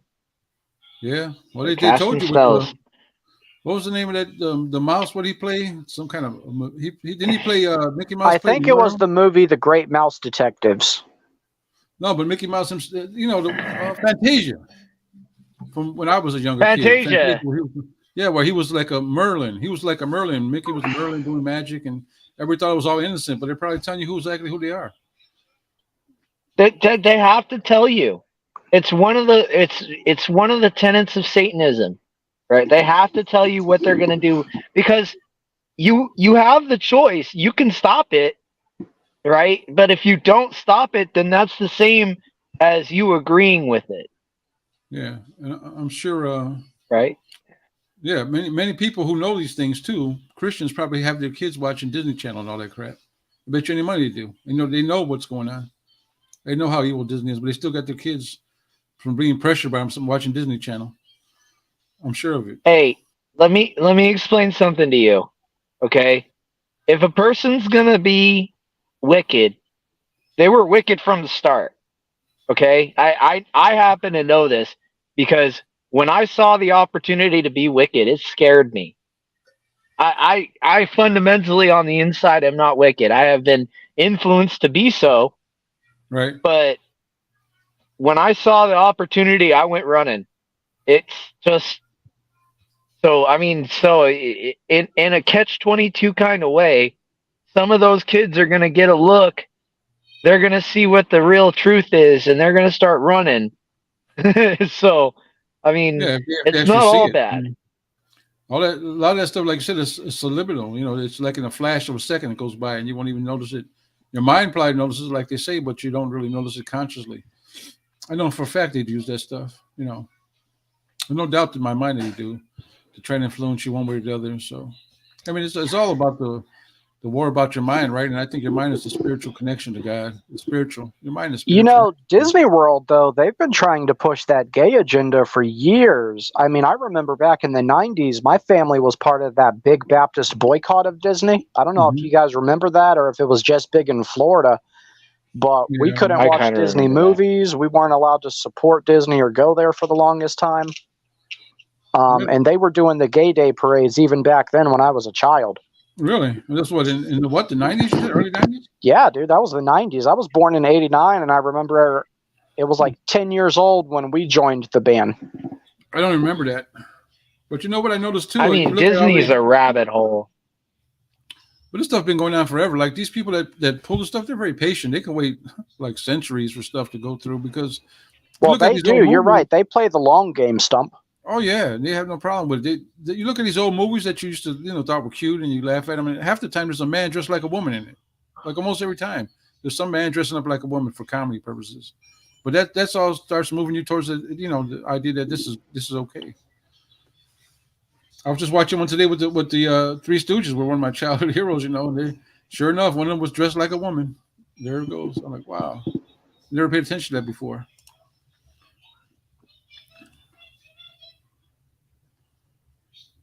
Oh man. There's a long-term agenda that they push, and they're patient with it, more patient than I would be. But like you said, when you boycott, that's what you got to do. You know, if you're a believer in a Christian, you know they're evil. You don't let your kids watch that stuff. I don't care what. And half the time is because when you were a child, these were things you did, so you wanted to let your kid do them. But now that you have knowledge of what they are, I don't think you should let them have your kids on Disney Channel and all that crazy stuff. I'm gonna try to see what the last thing was that they were like outrageous. I forgot it was on this one show I saw. Let's see if I can find it. You guys ever watch A Minute to Midnight? I've never heard of it. Oh, it's actually a good show. He talks about current affairs and things, and he was talking about Disney. I want to see if I can find it. Let me see. Yeah, Disney used to flex their muscles, and all the governors would just bend over backwards and give them whatever they want. They even had self-governing status my whole life. And then Governor DeSantis finally took a stand against them. Thank God. So they were like their own Vatican. And was that what it was like? Yeah. It pretty much exactly was like that. Wow. Welcome back to the show, Walmart's Dustin. like that. I didn't go anywhere. Did I go somewhere? It looked like you did. It looked like you left and came back. I don't know. Weird. Dude, I'm telling you, bro. I'm getting like it's okay. So like I'm being attacked. There's no other way to explain it. It's not just you, though. I told you. I scrolled through Facebook earlier, and person after person. And I have Christian friends. I have Messianic friends. I have friends from every denomination. And I'm telling you, dude, the one correlation, the one factor that they all had in common is they were all asking for prayer for spiritual attacks. Like, it was eerie how many of them were under spiritual attack. Yeah, it's haggard right now.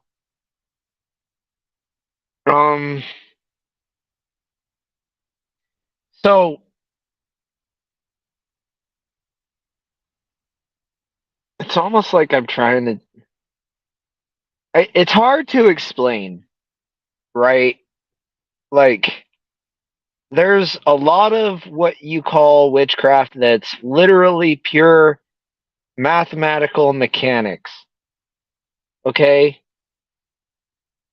But there are some things about it that are just unexplainable.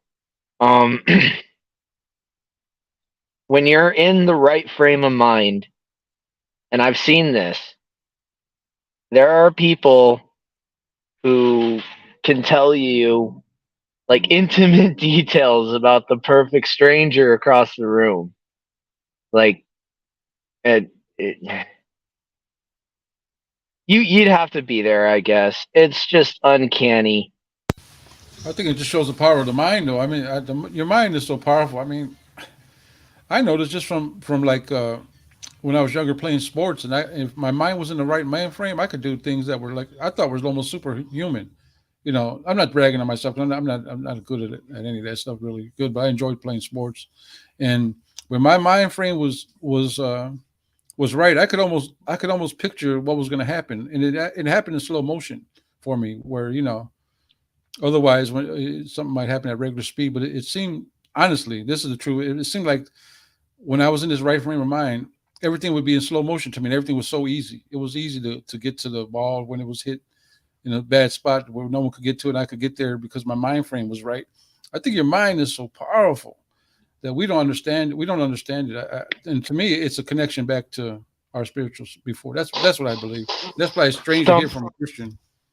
Stump, in those times, that was not you. That was the Holy Spirit, my friend. Yeah, but okay? I wasn't. I mean, I don't think the Holy Spirit helps you with a sports game, Oh, no. Listen. Okay. Mm-hmm. Power does not come from your performance. Power comes from, well, especially on your side of the equation, comes from when you accomplish a goal. Okay? Mm-hmm. When you're casting a spell, it's not to accomplish a goal, it's to harm someone that's in your way. It's to remove obstacles, right? Mm-hmm. When you in you're of Christ, and this is something that witches know, there's a reason that we steer clear from you, because you have a habit of undoing all of our deeds. Okay. Right? Okay? So your power comes from like the source. Our power is secondhand, Talk about so to Christian speak. power. Christian power comes from Christians versus like Wiccans or pagans. Yeah. Like, okay, like there's the Crusades, for crying out loud. There was the Salem witch trial. Not every single one of those women were not witches. I can believe that. Okay. Yeah. Okay. So, some of them were, right? I mean, So I there believe was the majority of them weren't, to be honest. You said they were or weren't? I believe the majority of the people who were charged in the Salem witch trials were not witches. Oh yeah. There was once the first one. So there was 7 original witches. Okay, like they actually did practice Satan worship. But then after the cat got out of the bag, and it became like a mock trial, and that was witchcraft. They cursed those people, and that's what happened, because those people were the ones that were responsible. Well, once the cat was out of the bag, now anybody who didn't do what the norm was actually ended up getting called a witch. Yeah. It's I don't know what that could be exactly, but there are witches. We know there are witches, and the people who claim to be witches. I mean, could they perform things that they say they can? I don't know.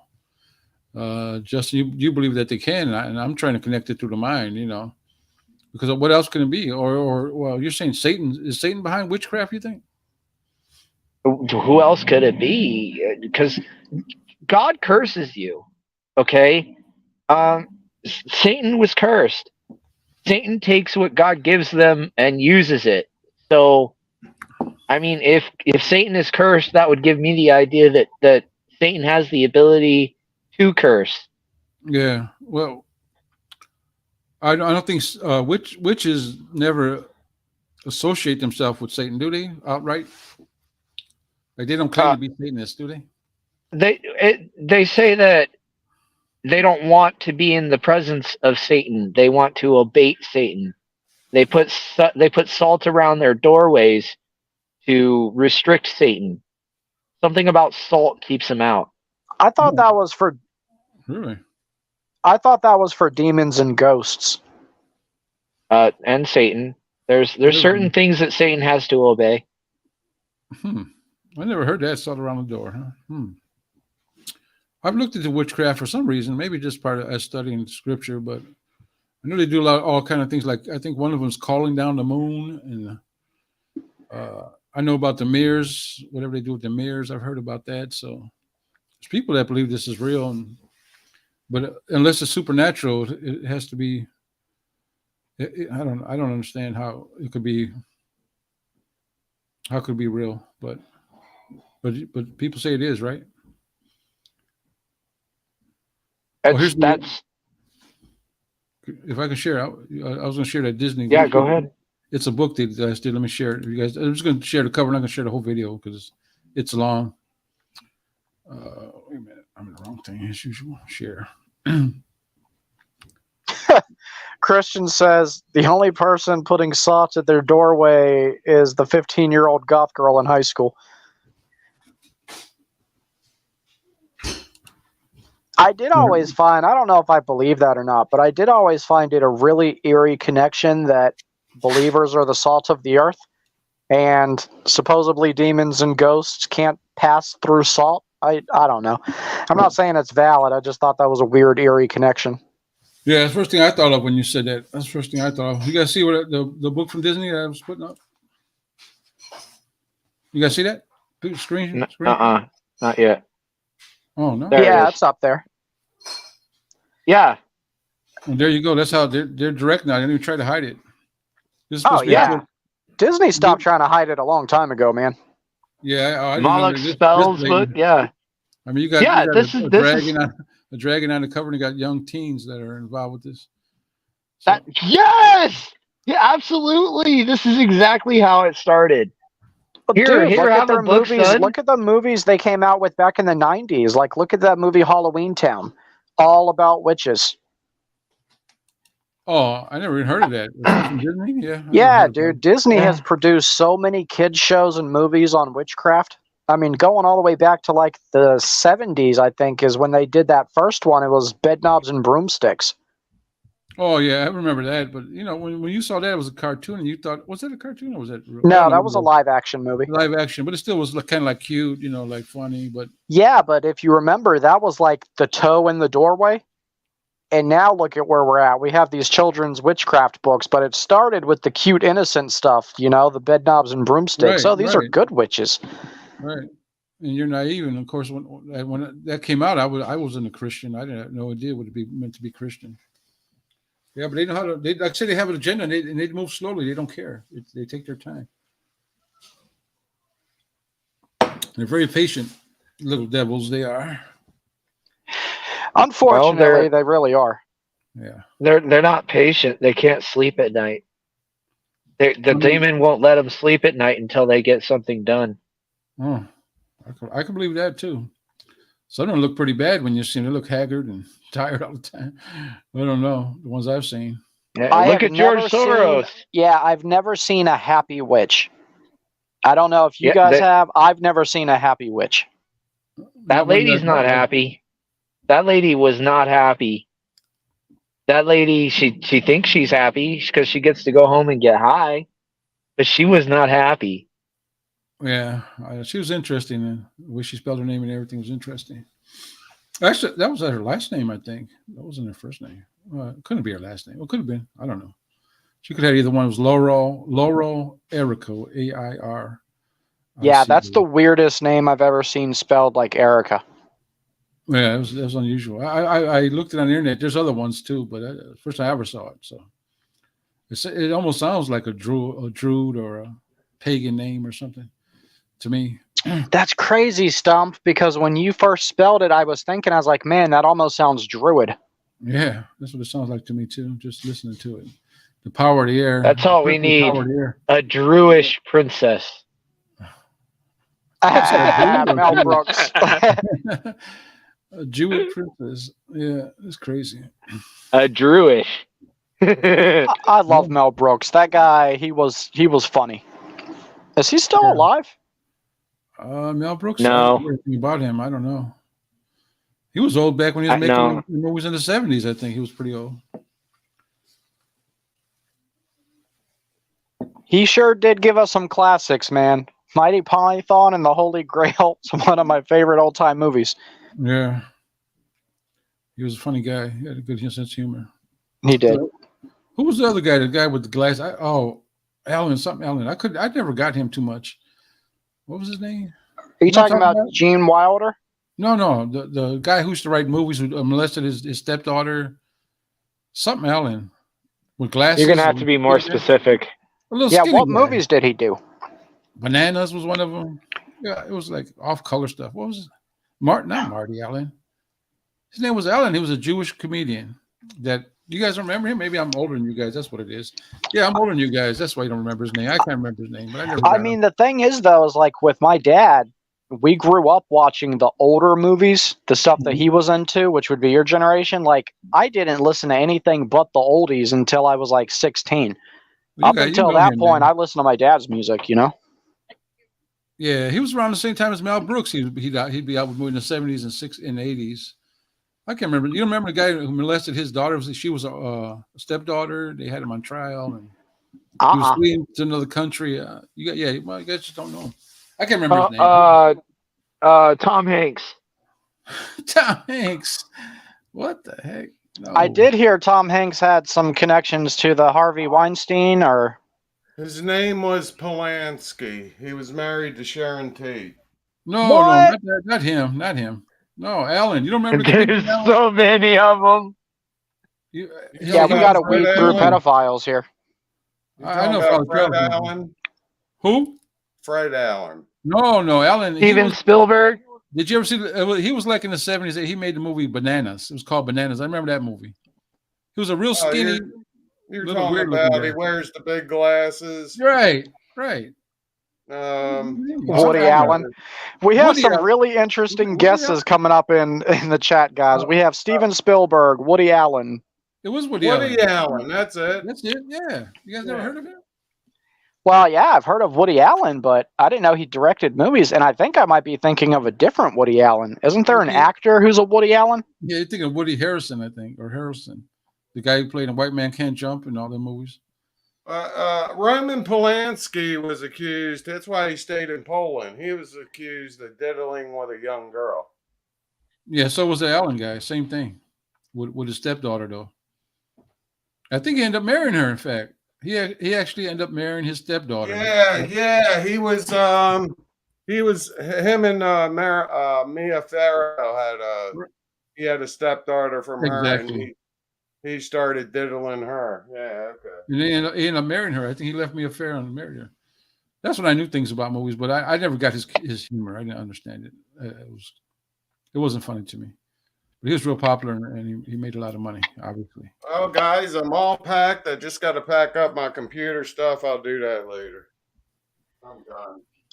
Pastor, I can't believe you got packed up that quick. And I got towels in the dryer, but that's nothing. I have to start packing tomorrow. I hate packing. You're telling me your son doesn't have towels, Pastor? You got to bring your own towel. I'm sure he would give you your own towel. You're right. I don't need to pack towels. I don't know what I'm thinking. I think I'm losing my mind.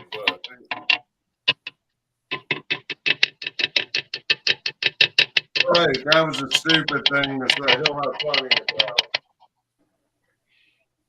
Okay, what was that? An attack? What was that? I don't know what that was, Dustin. Are you under attack again? No, that was me tapping on the... I'm sorry. I didn't realize you could hear that.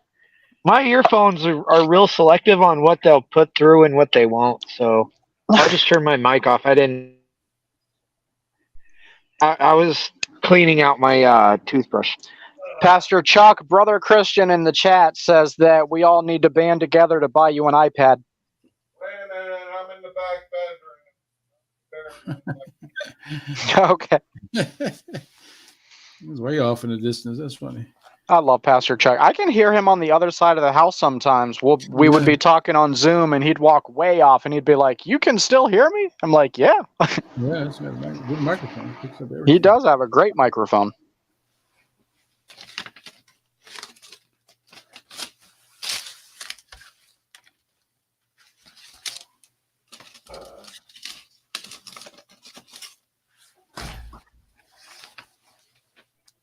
That's right, Christian. He's lifting up his voice like a trumpet.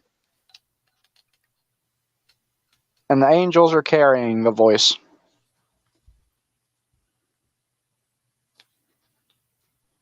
What are you looking up, Stump? You only get that look on your face when you're looking through Scripture. I was looking at what we're going to do tomorrow with the Trinity. Yeah, tomorrow we do the Holy Trinity, and that should be a really good topic. Yeah, I was trying to keep notes so I don't forget what I wanted to bring up. Live from North Carolina, the Trinity. Trinity. Well, I gave away one of my things today already. I guess you guys weren't that impressed because no. Which one did you give away? Oh, how the computer was like, how you could compare, because with God you can't. The only way you can understand things is what we understand through our vision and hearing. We can't understand what a true spiritual being God is and what his different parts are. So I was just trying to use an example of how we come over the computer with the sound, the vision, and the three parts, like I would compare to God in a carnal ways to try to figure out what the Trinity really means. Did you miss it? Maybe you weren't here. I thought you were here. Maybe it was so bad. I don't remember that to save my life. Maybe it was so bad you were like, what? No, you know what? I'm wondering if you were going over that when I was having trouble hearing you guys. Oh, maybe I was. Yeah. No, he left. He checked out after a certain point. Oh, Proverbs checked out after I started with my. Well, good. I'll say it for tomorrow then. That way I won't give it nothing away. I was trying to give you guys a little hint, but I'll save it for tomorrow. So Christian says, he asks, are we planning an honest to goodness professional debate, like with notes and a lot of times. We don't really do a debate format, Christian, because we don't really try to encourage debates. We more just like it to be a bunch of believers sitting down in a living room with their Bibles open and talking theology. That's kind of the format we try to style here. Although I did extend a challenge to what's his name, Brett Keane, to debate me about Kent Hovind on your channel. Oh, I was poking the bear. Well, I would be happy to host a debate between you and Brett, but I really doubt he would accept it. Oh, I think if I goad him enough, he'll do it. Well, hey, I'll give him a fair shake, and I'll do fair allotted times and structure. Wait a minute, I thought you guys were arch enemies. How did what? I don't That's hate exactly Brett Keane. right. I just think he's, I mean, he's done some real shady stuff, and he posted some things on my channel that aren't fitting for any human being, much less a Christian. But I don't hate the guy. You're better than me. You're very forgiveful, man. That's good. I mean, that's good. I'm not knocking you for that. I just thought for sure that was the end of that. You're a very forgiving person. That's good. Well, God has had to forgive me for a lot, and I tried to bestow that same thing. Amen. That's true. And in fact, it commands us to do it. Well, he says, if you don't forgive, he won't forgive you. That's commandment. And I'll tell you what, I need a whole lot of forgiveness, so I don't try to poke the bear, you know? Yeah, I just need help with my forgiveness. That's all. But it's right. Yeah, I'm not knocking it. I just was surprised that he could come on here and you'd have him on. It'd be interesting. I don't think he will. I don't think does he go on anybody's show? I don't think I've ever seen him on anybody else's show. I don't even know if he barely does his show anymore, to be honest. I haven't seen a whole lot from his channel. That's where I was putting the. He's restarted his channel, but he's only got something like 12 subscribers. Oh, he shut down the whole God TV radio or God TV. Yeah, God TV. He did. Brett Keane he TV, did something whatever. weird. Yeah, he's on YouTube still, but I think he's going to start going over on Rumble. But that just gives me a bigger target. Hey Google, turn bedroom light to 20%. Oh, Pastor Chuck's trying to make it all romantic on us. That's it. I don't know. It might not be enough light. That's good. This magic moment. All right, I'm ready to go to sleep, man. Really? I'm kidding. What time are you leaving? I got, well, oh, gee, 7:30, I get the towels. Well, about 7:40. Now I'm done. You're right. I'm not taking towels with me. I don't know what I was thinking. I really don't. Until you said, you know, if you showed up with your own towel. That would be an insult to him. He'd think I thought he had, I don't know. What am I thinking of here? Aaron would have berated you, Pastor, been like, Dad, you don't think I have towels for you? What's the thing where skin used to fall off? Scabies? No, it's in the Bible, the disease. Leprosy. Leprosy, yeah. He'd say, "Oh, what, Dad? Do you think I have leprosy or something? Here, you don't use my towels." Yeah, he'd say something like that. Funny. I don't know what made me. Well, I needed to wash towels anyway. It wasn't like it was a waste, but I was going. Yeah, I was actually going to pack them. Yes, I'm not going to lie. So, what time are you leaving in the morning? 5. 5? Oh, yeah. Wow. I should pull with P stops and eat. I should be pulling in his driveway. You have to give yourself a big berth because it depends on if there's anyway. Between 2 and 3, I should be pulling in his driveway. So hopefully it's closer to 2. That means what is it? A 6-hour drive from you? 6.5 if you don't hit no flat tire people or rear ending, nothing, if you hit a major accident.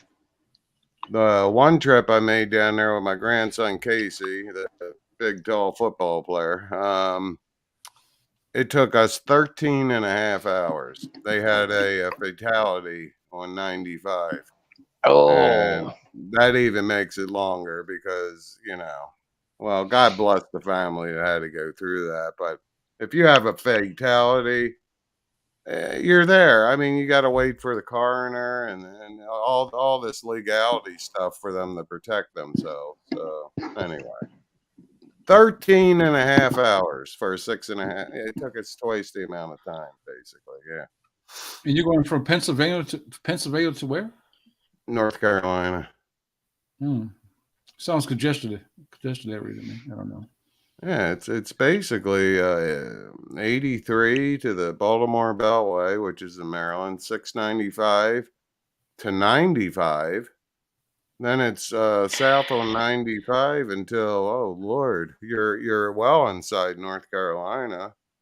I forget the name of the town you get off. I think it's Route 78 to.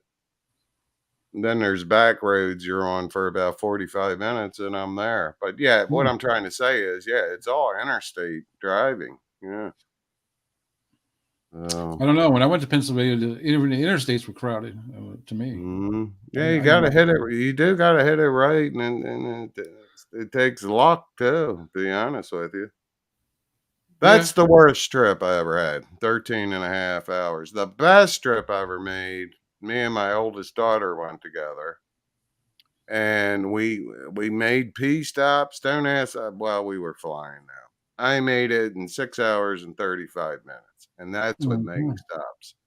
I think I hold the record. I do. Of course, I was accused of doing 95 to 100 miles an hour on 95. I said no.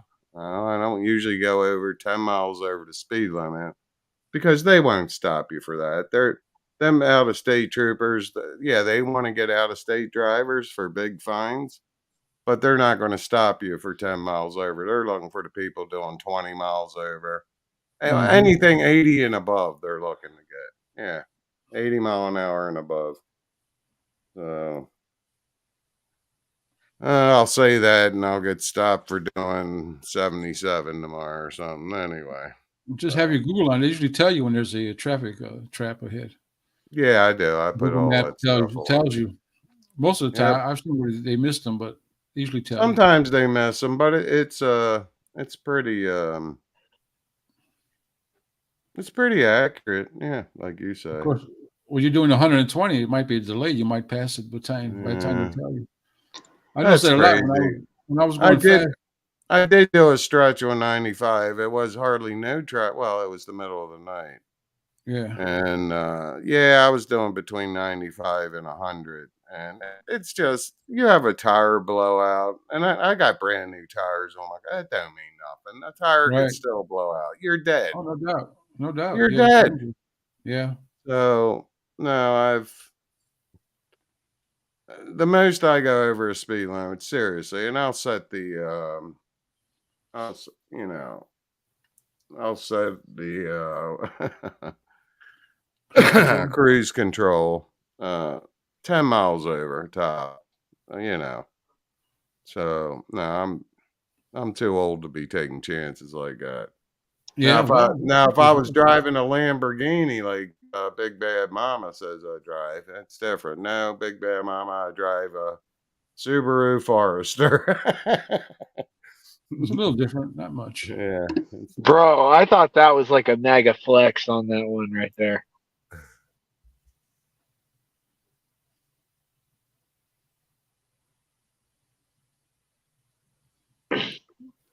Yeah, well, I wish you would have went with it for just a little bit. Like you actually own a Lamborghini. Yeah, that's all I need to put on the web. Yeah. They'll think I'm up there with Kenneth Copeland soon. Anyway. Oh no. No. And you got a Lamborghini or Ferrari or something. You don't want to drive fast. Sometimes you want everybody to see you. You got to drive slow with your window open. Well. Plus, cops are looking for Lamborghinis and Ferraris. Oh, I'm. If I have a Ferrari, I'm going to drive slow so everybody can see me. Look at me. It's going to make my day. I never liked them sporty cars. I had a friend that used to have a Corvette back in the 80s, and he he was a crazy guy. If you want to use it, he just trade cards with him. You take it. I never liked them. They're not comfortable. You're sitting way down low. You can't see nothing. I mean, they're nice for a short time, but they're not nothing you want to have, if you ask me, long term in them cars. I don't know. Not that I have the money to buy them anyways, but they weren't me either. You know what? If I had the money to buy a Lamborghini, I truly wouldn't. I really wouldn't. No, I'd buy something big and comfortable. Nothing about the car impresses me. I really wouldn't buy a Lamborghini. Yeah, I'm a man anyways. I can't think of a sport. I'd buy a newer Subaru. I'm serious. Yeah, I love my Subaru. Yeah, I'll never get trapped in the snow in that thing. So yeah, I don't know. You could fly over to Abu Dhabi and just claim one of the abandoned cars that are out there in the desert. Well, that's true. What are cars doing abandoned in the desert? What's going on with that? So, like, some people will buy like a supercar, right? Because they get like a job, and they'll either lose the job or like one company will take another company over and they get downsized, which is the same thing as losing the job. So one of the laws in Abu Dhabi is if you're not in possession of the vehicle, they can't come after you for the debt on the car. So they just drive it out into the desert and leave it there. So they can't repossess it. The desert on a horse with no name. You think they would repossess it in some kind of way? There's no need. There's so many of them over there. It's like they're common. They're so common. It's like something about Abu Dhabi. I don't know. Money, a lot of money, I think, right? Maybe. I think so. No, I'm sorry I couldn't spend more time with you guys. There's a few more things. I'm going to sign off here. I have a show at 7:30 Central Time. So what's that? It's an hour from now. So I want to make sure everything's done before I get on that show. And you going to keep going, Steven? Yeah, but we're actually streaming through you right now, so we'll have to shut down your stream and I'll start streaming over on my channel again. Okay. I might pop in and say goodnight to everybody, but I should have started packing yesterday. See, the thing is, I don't know how long I'm going to stay down there. He's talking about a month. I said, no, son, I ain't staying a month. So, but this is one of them open-end visits. I really don't. I'm taking I'm taking a week's worth of clothes if I do stay longer. You know, yes, I will use his wash machine and dryer, Stephen. Of course. So, yeah. So, anyway, I'll see you guys. Well, I'll pop in and say goodnight to everyone. All right. All right, Pastor. Sounds good. God bless you. Much love, Pastor. Again, at least you got me to fold some. You got to see me fold some laundry and such. So anyway. All right, man. Talk to you guys later. God bless. All right. All right. All right. Bye-bye. I'll go live on my channel, guys. Okay. Okay, I'll meet you guys over there. Much love.